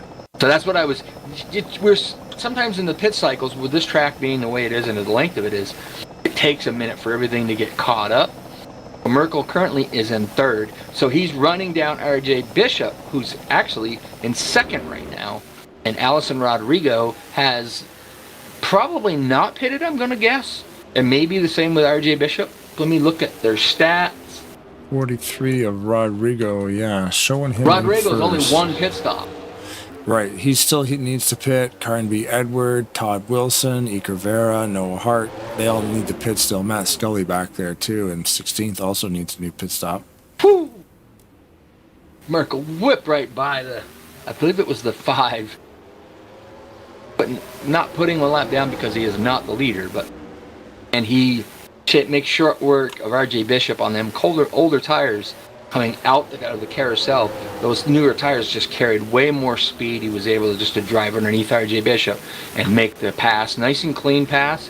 RJ Bishop, I don't know if maybe he can do it on fuel, and just trying to conserve tires, not a strategy that, I'm going to go out here and win this way, but a strategy if I can finish, and I finish in the top 5, maybe the top 10, the net gain might be better. Rodrigo to the pits. We knew that was coming. I'm just curious what RJ Bishop just pulled down. He's headed into the pits. So with Merkel, now we know Merkel's going to be the leader coming by here. Right now, as he takes over the lead, Rodrigo's going to be a ways back. You figure it's a long pit road at 35 miles an hour. Yeah. Plus, a 16, 17 second pit stop. We're going to see Rodrigo kind of drop. So that was it was a risk to take. If the caution had come out, I still think he would have been in a bad position, being, had to come in, get new tires, and going to the back. But there again, depends too. If everybody ended up just turning around and going pitting, your net gain would be nothing. You'd be out there with fresh tires and so would all of those. So right. Different strategies. Different people have different ways of running the races. We know that Merkel right now currently has the best strategy. Josh Mercurial is about 7 seconds behind him. I don't know what happened with Josh's pit stop, but didn't get in and out as fast as Jack Merkel did. So I just happened to look up, and because I'm focused on Jack Merkel, and right now he's turning the fastest laps of the night that he's turned so far. So he's kind of turned the wick up, and I got 4 fresh tires. Like as we always say, 4 tires in a cape. Look out. Yep. And that's the thing. Yeah, his last lap was his fastest lap with a 1 minute 34.8. That's kind of looking real quick. Like we're down to, there's still 18 cars that are on the lead lap. 17 of Pablo Soares. I hope I said that right. Probably going to be the next victim to go a lap down, just due to the fact that he's about, let's say, around 10 seconds ahead of Jack Merkel, and Merkel is out there on a Terra. So yeah, once he got out front, it's hard to catch him now. Yeah, he is just sailed away. He's 9 turning second fast gap back to Josh Mercurial. Yeah, then you got Gunther back in third after all the pit cycles, but yet 17 seconds back.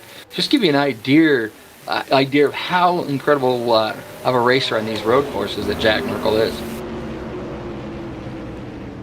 I mean, all these guys have been put on a phenomenal show, but it's basically flawless on Merkel's part, and that's what happens. I mean, you get out here, you make a little mistake. I mean, you saw what happened with Mercurial.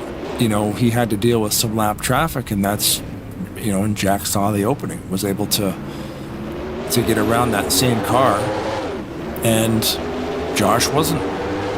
And then he ended up losing the spot. With around 7 laps to go, Jack Merkel is the current leader. Going to the line right now.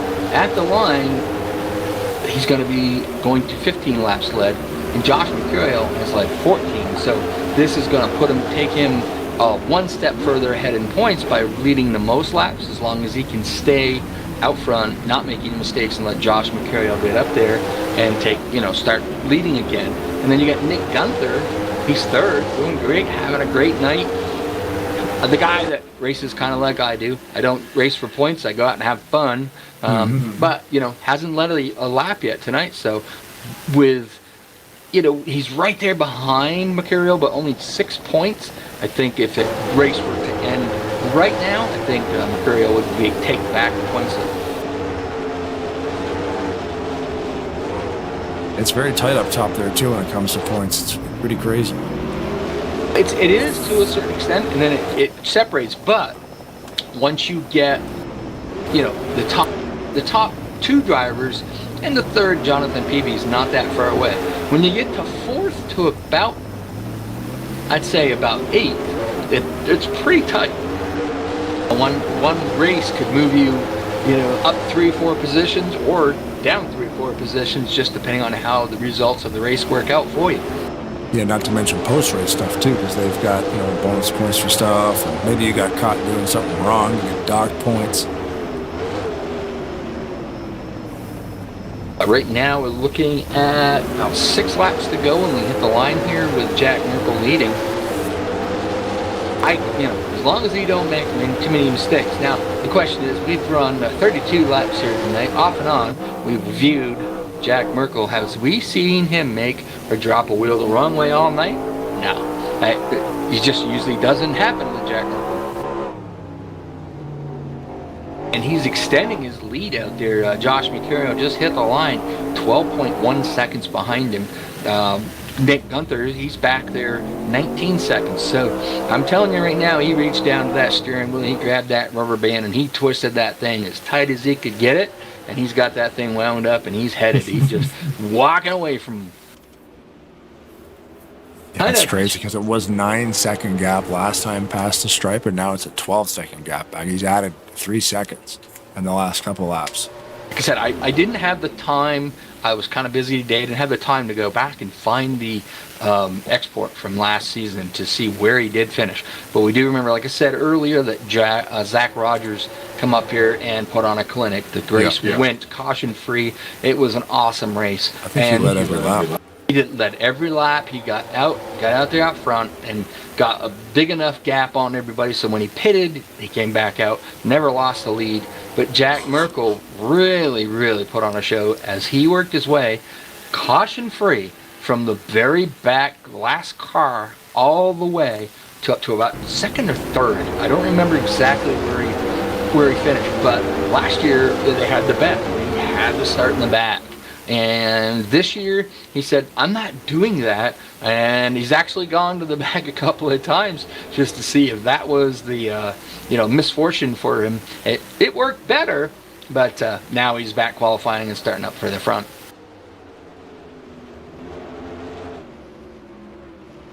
See what Mercurio's interval will be. 12.9. Stayed about the same. Mike Carroll there just graciously pulls over, and that might have cost him a position. Let me check. No, it did not cost him a position, but because there was another lap car involved, I didn't know. Oh. He pulled over. He just, got out of the way and let Jack Merkel go. His spotter is telling him, leader's coming on you. The 17 is, I think, 1 lap difference, and that is Paulo Soares. I hope I'm saying that right. Who is, he is a lap down, but he was, I was kind of wondering if that, by pulling off, he had lost a position, but he had not. Showing the 48 a black flag. Well, that would probably have to be speeding on pit road, or, now this can happen as well, if you cut turn 11 too much. So yes, we saw earlier behind those tire stacks. We saw earlier where Jack Merkel, we were on board with Jack Merkel during the full blast, right?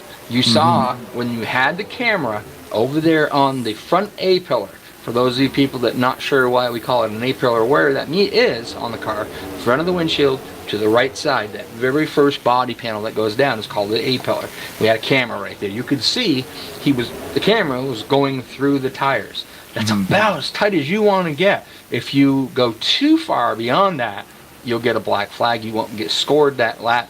If you're in qualifying and during the race, you'll have to go in and do a drive-through penalty.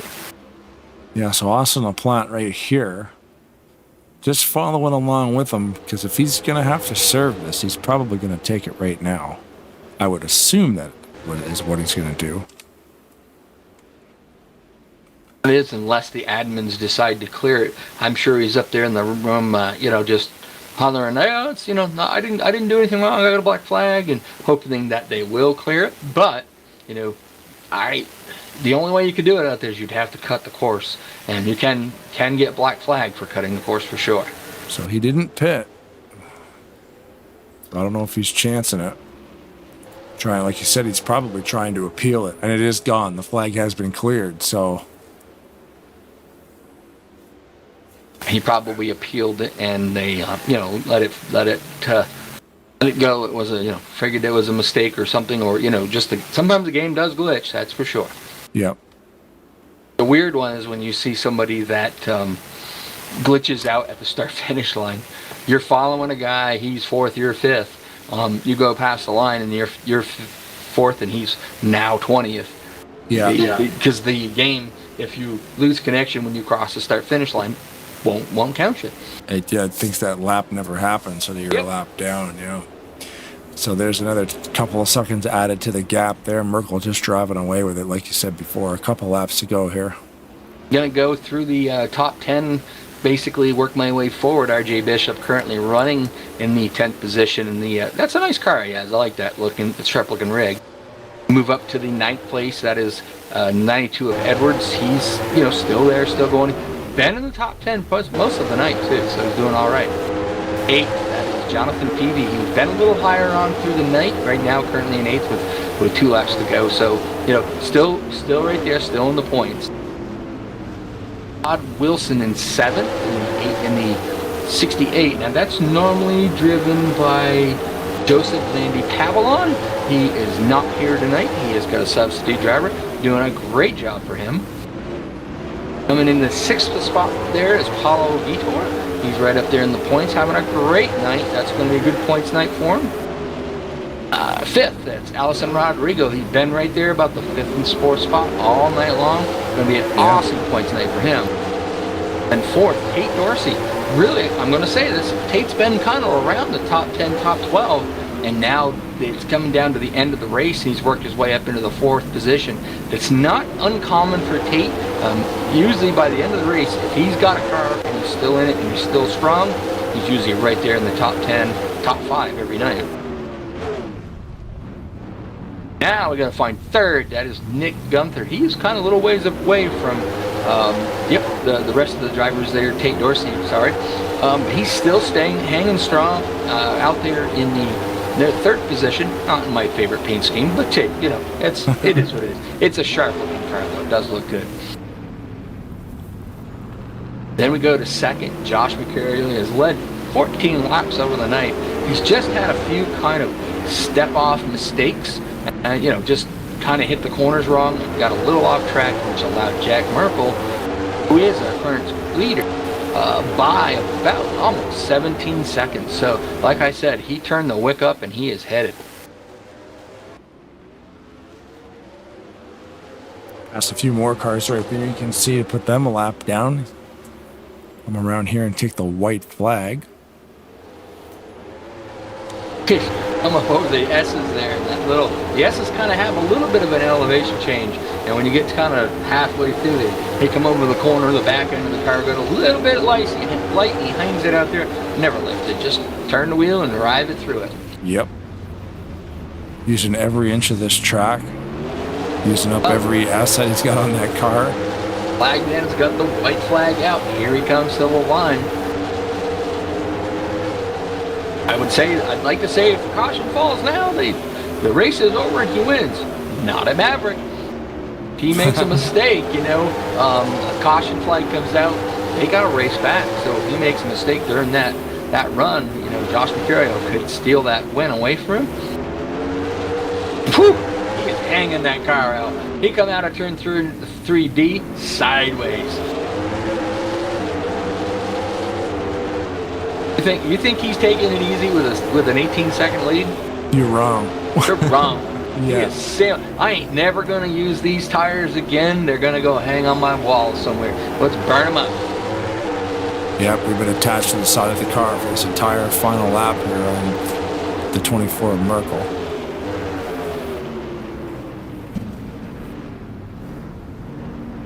Con, that corner now is down through the S's, place where we saw, Mercurial had a little bit of issue just right about here where Merkel is right now.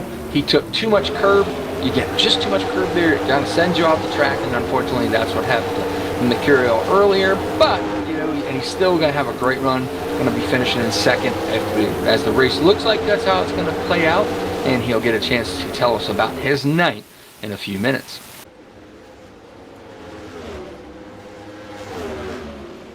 Let's see here now.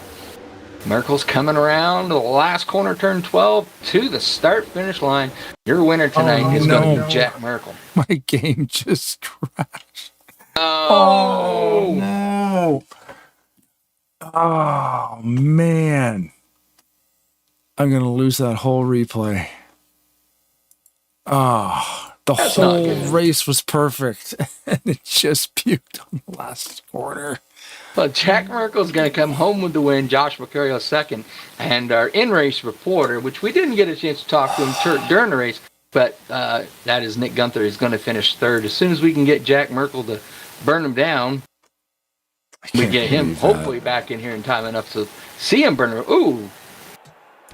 We'll get the burn down. I mean, I'm back in now. Oh, man, that's so annoying. To error is human. To really mess things up, what do you need? A computer.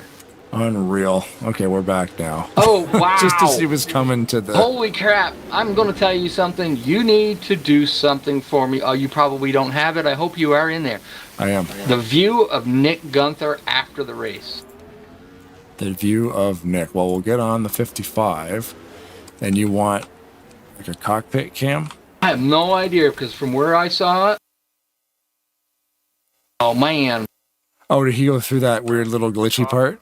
I think so. That car went straight up, hung in the air, literally hung in the air, like aliens were just holding it up there. Yeah, That he was doing wild. this in practice. There's a glitchy part in the track there that tosses guys. There's like some invisible wall or something. Anyway, this is your race winner here. Yeah, that was wild. I just saw it do that from a distance. I was looking at Spectator, and I saw that from like way away. I'm like, holy cow, how did he get up that high? Yeah, he did it in practice. I saw him do it. A couple of guys were doing it. They found like a black hole back there, and it just launches the car up into the air. Merkel is working his way through 10 right now, coming into 11. After he gets through the turn 11 right there, that's the hairpin. He is going to come down to the start-finish line, and I guarantee you, like I said, he ain't never going to use those tires again. Yes, I'm a redneck. I said ain't. So he's going to go out there and just, actually not a redneck, I'm a woodchuck because I live in Vermont, but going to burn him down for a well-deserved win, actually. That was a, awesome. He kind of just hung around there behind Josh Mercurial at the beginning of it. Late pit stop compared to everyone else. And that kind of gave him the ability, once he got out there with fresher tires, just to walk away from the field. So far, he's doing it without touching the wall. But right there, he touched the wall. Well, don't you remember Jimmy Johnson? Pat Canals comes over and says, if you win this race, you need to back it into the fence. What? You need to back it into the fence. Really? Yep. Well, there it is. Let's get our third place finisher in here and see I'm how not going to his bother night saving was. that replay because it was literally like half a lap. I'm going to have to get you to send me that, dude. I can't. We can take care of that for you, no problem. I get the export, though. That'll work. Yep, Go ahead. Nick Gunther, you got Rod and Blaine in the booth live. How'd your race go, buddy? Aggravating. First off, I'm trying to figure out what aliens were holding you in the air for that length of time. You were just sitting there spinning, not going up, not going down. After the race was over, that you found that little glitch down there that kind of threw you way up in the air. But that was kind of cool, so we had to go check that out.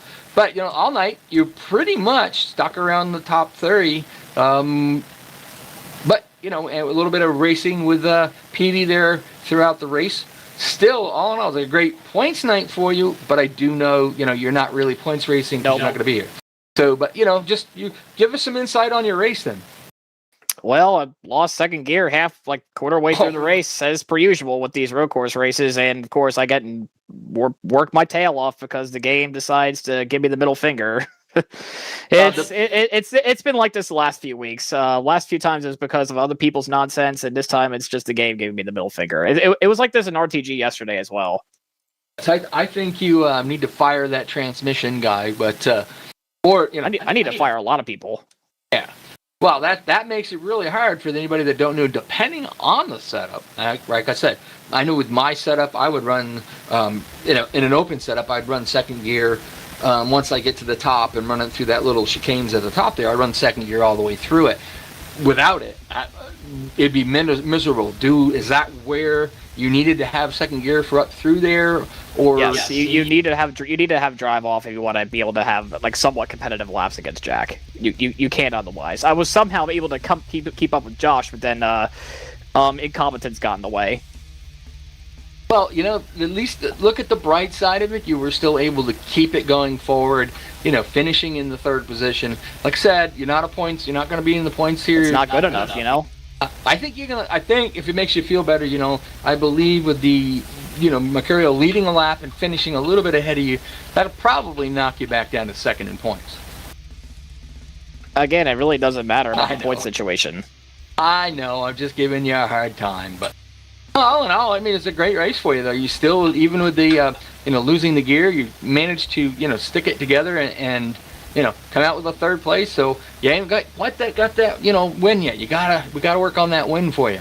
Well, tell that to the 003 and the 19 from those respective races. tell that with those ones. And it's just like these last few races. It's just been hell for me. I'm not sure why that is. I just get involved in somebody else's nonsense, just get engine damage the entire way through that race, and I just can't have a chance to go to win. And feel like I could have at least a little bit of a chance to win tonight, but unfortunately the second gear and racing around other people just say otherwise and all that stuff. It's just been really struggling, really this pain this entire season. Like, you would think a third place is it's fine, but when you're trying to compete for wins, you just want to go compete for wins where nothing stupid happens. I know it's the wrong league to say this upon, but it's more about I just want to at least compete with my friends that are on the racetrack.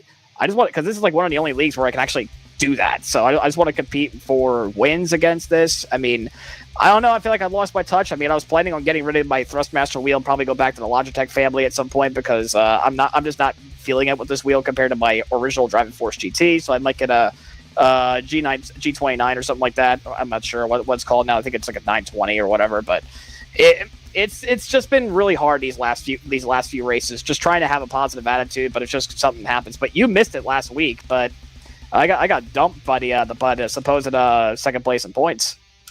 Aha. Okay. Well, we'll just I would guess we did miss it last week, but I do also know that switching wheels can take a little time to get used to, or sometimes, as you said, the new wheel just doesn't fit your style. So that's unfortunate, but like I said, still all in all a great night. You're up here talking with us. Blaine, do you have any questions for Nick?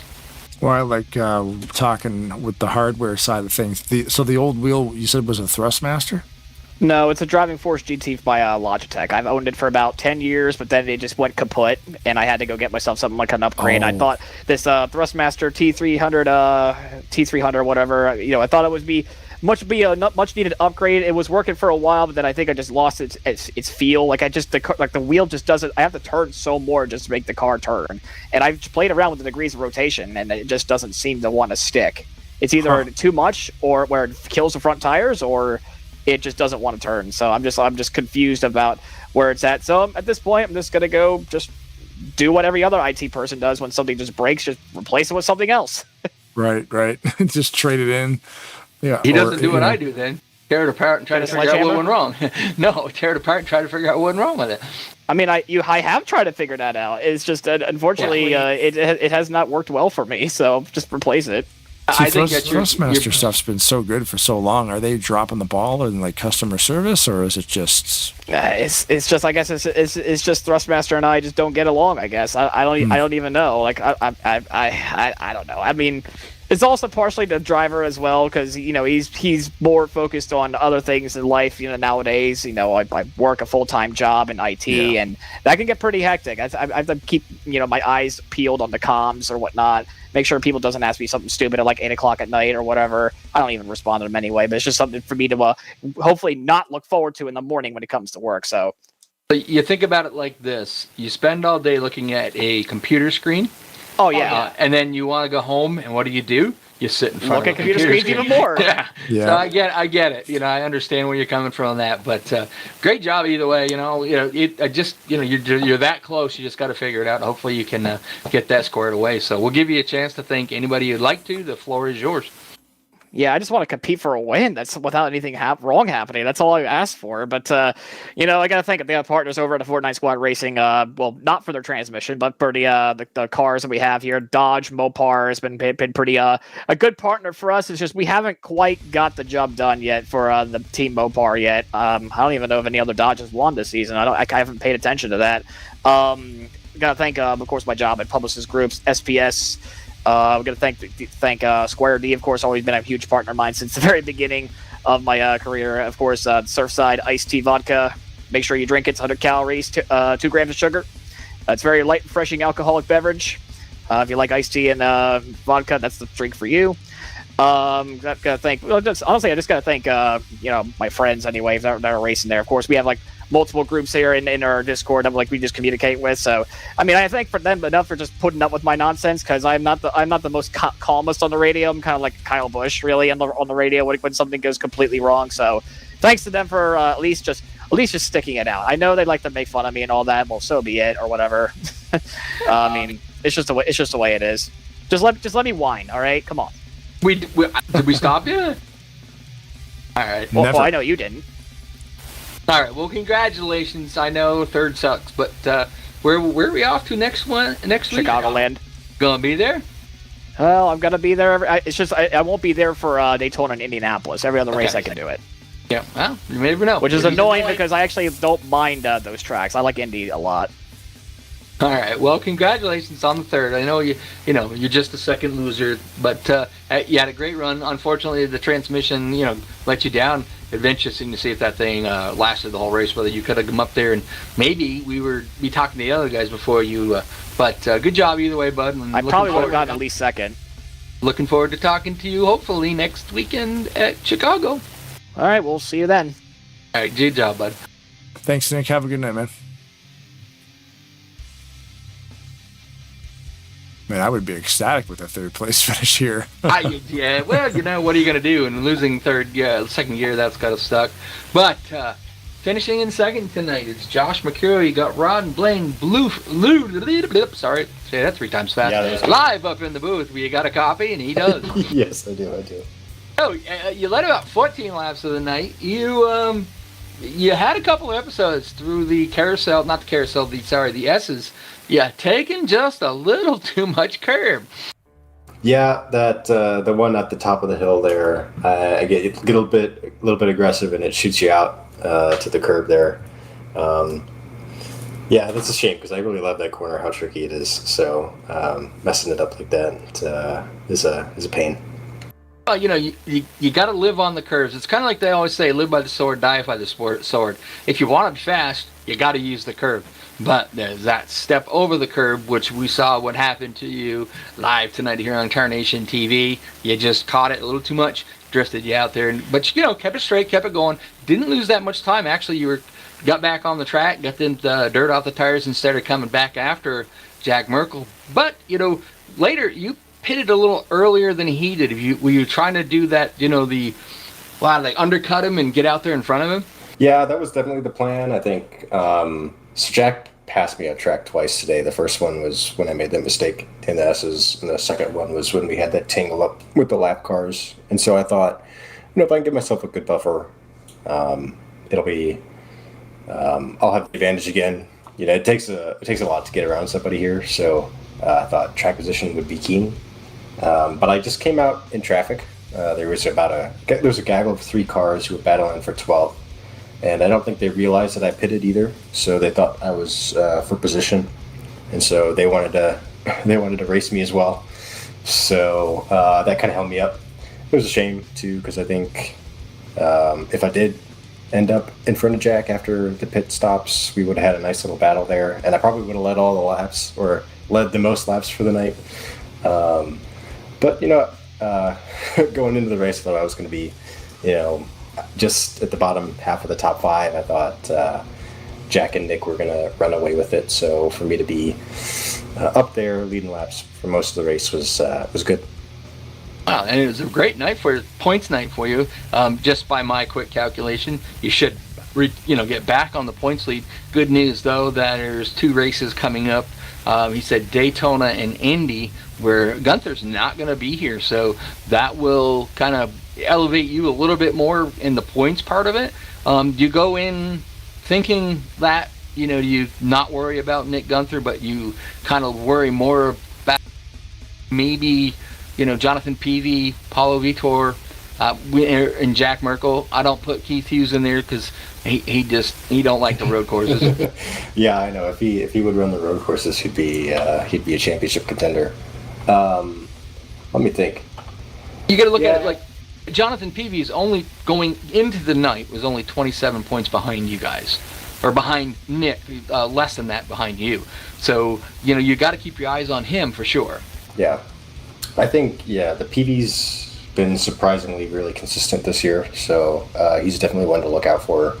You're gonna have to nickel and dime him throughout the rest of the season, and it's tough. We all have real world jobs, so I never know what might happen. I might miss a race too. I think I might miss one, either Indy or something in September. So we'll see how it all pans out. Part of competing in this Winston Cup, points is showing up. So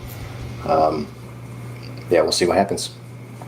You talk about Peavy. Last year, Peavy, I believe, was in a Chevrolet, different number, different everything. Now he's in your stable with the Cadillacs. Probably the cars coming out of the same garage. They're taking notes off from your car. You've got to be a little more secretive. Get your crew chief to not share so much.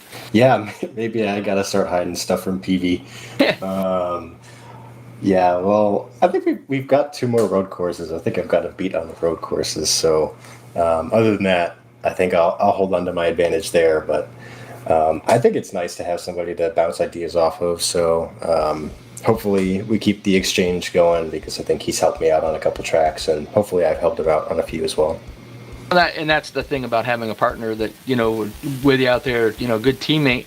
That's what you guys do, at the super speedways, obviously, work together. You get down to the short tracks and, hey, I'm doing this, what are you doing, and you guys work together. That's pretty darn awesome. Yeah. So, Blaine, do you have any questions for Josh? Kind of leaning on the setup. I mean, you guys run a fixed setup here. It seems to be working for you. Kind of a silly question, I guess, but are you comfortable with that thing, or does it take some getting used to? The fixed setup for tonight is what you're talking about. Yeah. Yeah, so I think it was really squirrely on the rears, and we were really getting aggressive with the curves, particularly in the hairpin.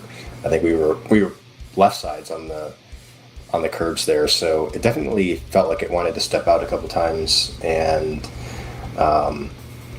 but if everybody's got the same issue, everybody's fighting the same demons, then I think the best still comes out on top. Plus, there are a couple things you can do if you really are struggling with the car. You can change the steering ratio. Obviously, is the one that everybody knows, but you could also recalibrate your wheel, or give yourself a decent dead zone, or take away your dead zone on your pedals, and that sort of thing. Just a quick question there too. What wheel do you use? Yeah, so I'm on the Logitech G920, so the Xbox branded one. Yeah, so you basically, I remember you talking about that before, but so basically you have the force feedback, you have probably a profile that comes with that wheel that really lets you broaden the horizons out. There's probably a lot of adjustments that you can make, and you have presets for different tracks that would probably help you out immensely. Yeah, so I pretty much run 270 degrees of rotation most races. But for example, Michigan, for some reason, I just ended up bumping it up to, I think it was about 400 degrees. Wow. I'm not exactly sure why, but it just felt a little bit more stable when we had more degrees of rotation, and we were already maxed out on the steering ratio for that track. So Yeah. Yeah, a little bit of adjustments to your setup can be made, and the Logitech G Hub that they have, the profile so you can make. Rod is right. You can adjust a couple things, have some presets. I don't really use them. I just go track by track and wing it.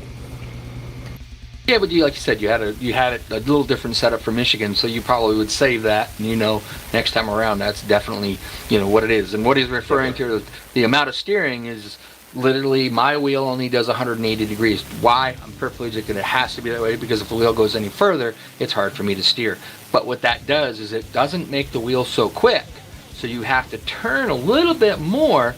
And at certain tracks, that will definitely make you or give you a better feel for it. Yeah, some people like to have a really twitchy wheel so you can kind of throw the car into the corner and then straighten it out. I think you like that a lot, Rod, where yes. You like to toss the car in the corner and then pretty much hold it neutral. But some guys, like me, I think I like a tighter setup, tighter car. So I like to be able to play with the steering ratio and have a little bit more variety of input to be able to make into the car from the steering wheel. Well, if it's really tight and you have a very short degrees of rotation, you don't have as much, you can't make as precise inputs, I guess you would say.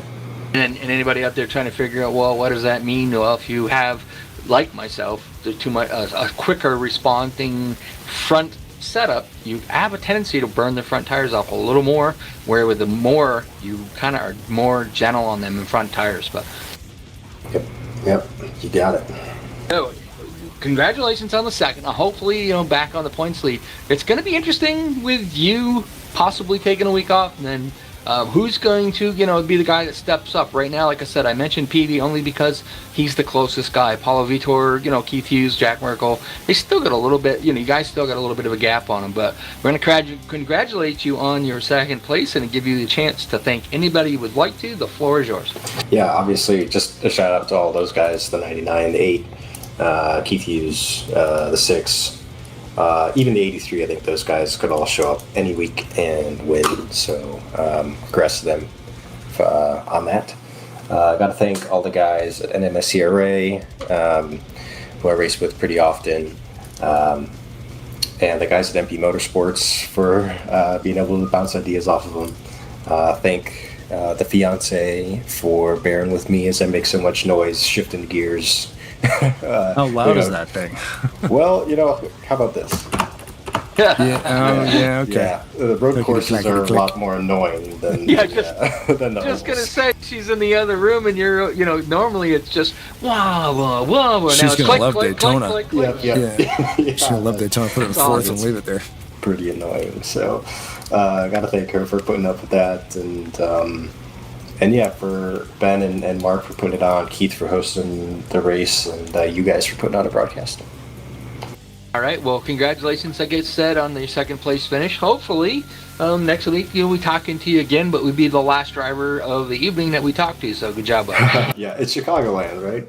I don't. Yes. Yeah. Yes, You it good is. there? That's my home track, baby. Well, Okay. I grew up going to that one, so hopefully it's a good one. All right. Well, we wish you the best of luck on that, and great job tonight. All right, thank you. Thanks. All right, the guy just put on a clinic tonight. Jack Merkel, you got Rod and Blaine live. You got a copy? Yes, sir.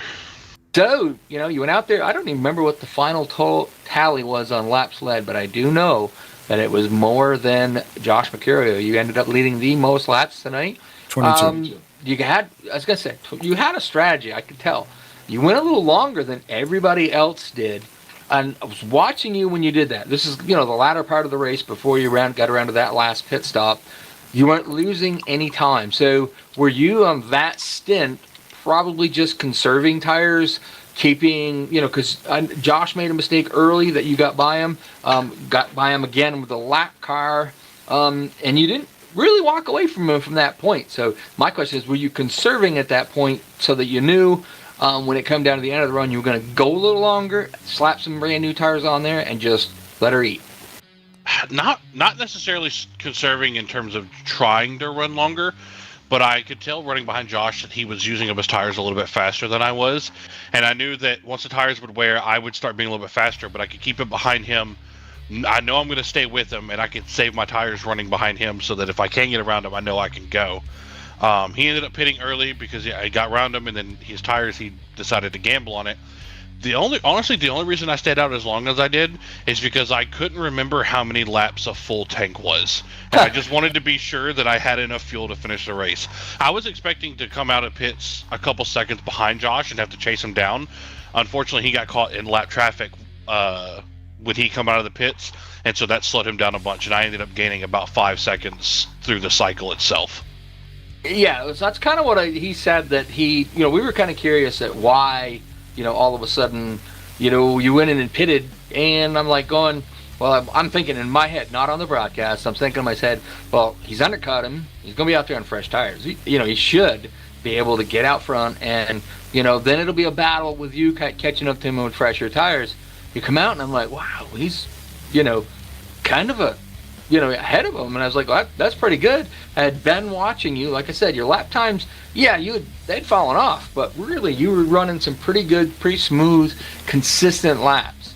Then you made that pit stop, and like I said on the broadcast, you reached down, you grabbed that steering wheel, you tightened that rubber band up as tight as it would go, and you let her eat. You ain't never going to use those tires again. I believe I'm correct on that one. Yeah, when Josh pitted, I was like, all right, well, I'm going to pit the next lap, and I was like, I don't want to pit too early. I was like, well, let me see what my tires are running so I can know about how many laps I could do. And that lap that he pitted, I ended up running like a 35.1, which really wasn't that, it was close. It was just a tenth off my fastest lap of the race. So I thought, okay, well, if I'm still running that, I can stay out here and I won't lose. Even if he's balls to the wall, I won't lose but maybe half a second a lap if he's running, mid 34s. So I figured I had about a second and a half. If I stay out 3 or 4 laps, it'll be probably about a second and a half I got to catch him. And then just kind of felt it out. I probably could have made it all the way to the end of the run and pitted with, 3 or 4 laps left. But I didn't want to let him get too far ahead, not knowing that he was having the trouble with the lap cars. And was like, I'm pretty confident in having 12 laps of fuel. I'll have enough. So I'll just go ahead and get the tires down and not worry about it and just try to get it to the end of the race. Yeah, I forget what the time was, but you were like you said, you were around a 35. You put the 4 tires on the first couple of laps. After you put them on, you were down in the 34s. You were just, like I said, you're just never going to use them again. You were sending that thing. So, but I mean, all in all, that's going to help you. You still got a mountain to climb to catch these guys, but you've been, as of late, we know you've had a lot, just luck's not been on your side. Good news, we know Nick Gunther's going to be missing a couple of races. Josh Mercurio is talking about how he may miss one. All of that may help you to get back up there in that points lead. Yeah, them missing races helps me a little bit more because I don't want to do every race this season. I kind of want to skip one of the super speedways just because I don't enjoy them at all. Them missing races will help. Hopefully I can get up to where we're even in points. So if they miss a race and I miss a race, it still evens itself out and we can kind of fight for I don't really want to win the title being like, oh, the only reason I won is because I showed up to every race, Right. So if they miss a couple races, that'll give me more leeway to miss probably the second Talladega race because I just don't like doing super speedway races at all. So I'll probably sit that one out, still be here, watch it, do like the off-track admin stuff. But we'll just have to play it out how the points go there. And if we're close in points, I'll do it. If I'm still, some more bad luck happens, I get a bunch behind, I'll show up just to get points, just to try and get back into it. But hopefully I can get to the point where I don't have to rely on having an extra race in them, and I can just be back in this points race naturally. Very cool. It's like just thinking to myself, oh, there, Blaine does another one. He can put Jack up in the booth, and I'll go drive his car at Talladega. Yeah. I was gonna say, Blaine, do you have a question for Jack? Oh man, we watch you come out here and put a clinic on. I mean, and Josh was holding you. You talked about the lap traffic allowing you to get by him, and then you never looked back. But did you have a plan to maybe get around him if it was a different situation? Yeah, the first run I was kind of just trying to tie it up and see where I was a little bit faster, maybe where he was a little bit faster. I knew there was a couple spots where I could get on him, get up to him pretty close, and then a couple times, going to the S's, I got side by side, I let out, being like, okay, I know I can get next to him in this corner. I'm not going to push it now. We're only 10 laps into the race. So if the lap car hadn't happened, probably would have just tried to play off strategy and then been more aggressive towards the end of the race and not lifted in chances when I had to pass him like I had earlier in the race for sure. Well, there you go. Finishing first tonight, that's going to help you out definitely in points. But like I said, the points are going to be all over the place with some of you guys missing races and such.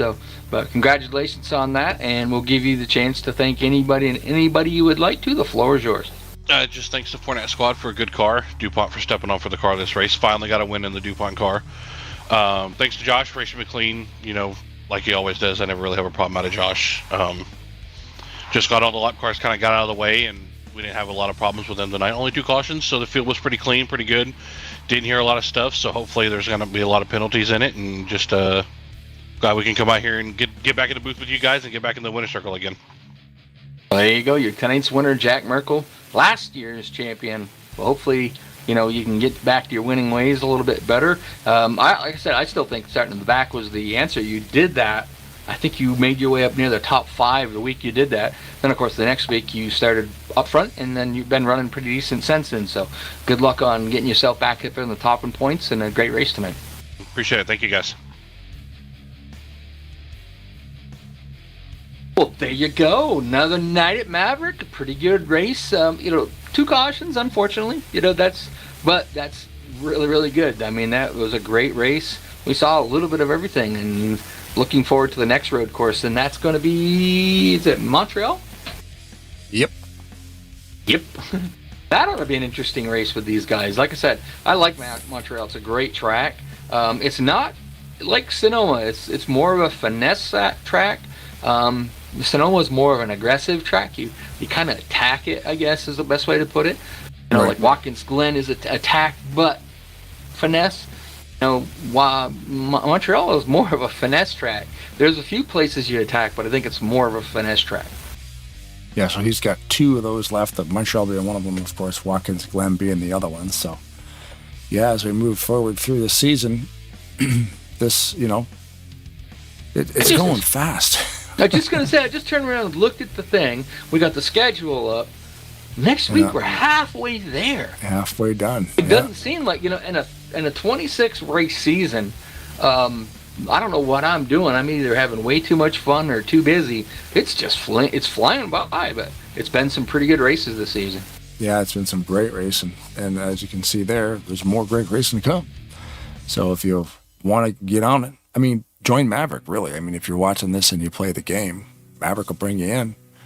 And you do your thing with all these other guys. It's pretty tight sometimes. We have to do some knockout qualifying. Didn't have to do it tonight, but we were close. It was 35. I think there was about 30 or 35 guys on the track. But either way, that's simple logic. Doesn't make sense to me, but it does to a lot of the other guys that race in the NASCAR 2003 world. Open up a track at Talladega. Like for example, we'll use the RTG version 4. You come out, open up a track like that, you're going to get people, out of the woodwork, coming from everywhere to want to race that. I don't understand why people, want to do that. But then again, you come to a road course like Sonoma, like I said, where you have to attack it. People, a lot of drivers, you look at Keith Hughes, no, not for me. Yep. Yeah, ran a couple, quit, and then helped run the race from behind the scenes. Which is great, because we have guys that can do that too here at Maverick, which is, keeps everything tight. Well, it makes it easier when you got a sitting admin. That's what we call them. Sitting admin sits up there.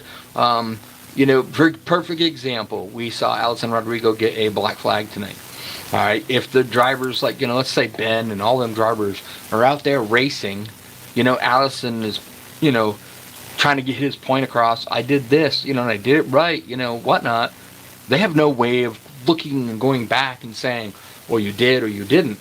Well, now Keith was in the booth up there watching. He can go back, find the point of where he got black flagged, and say, nope, he didn't do, you cut the course, you did this, you did that, or, whatever. But they can go back and review that real quick and then determine whether or not they're going to clear that black flag for him, and which we believe probably did happen tonight.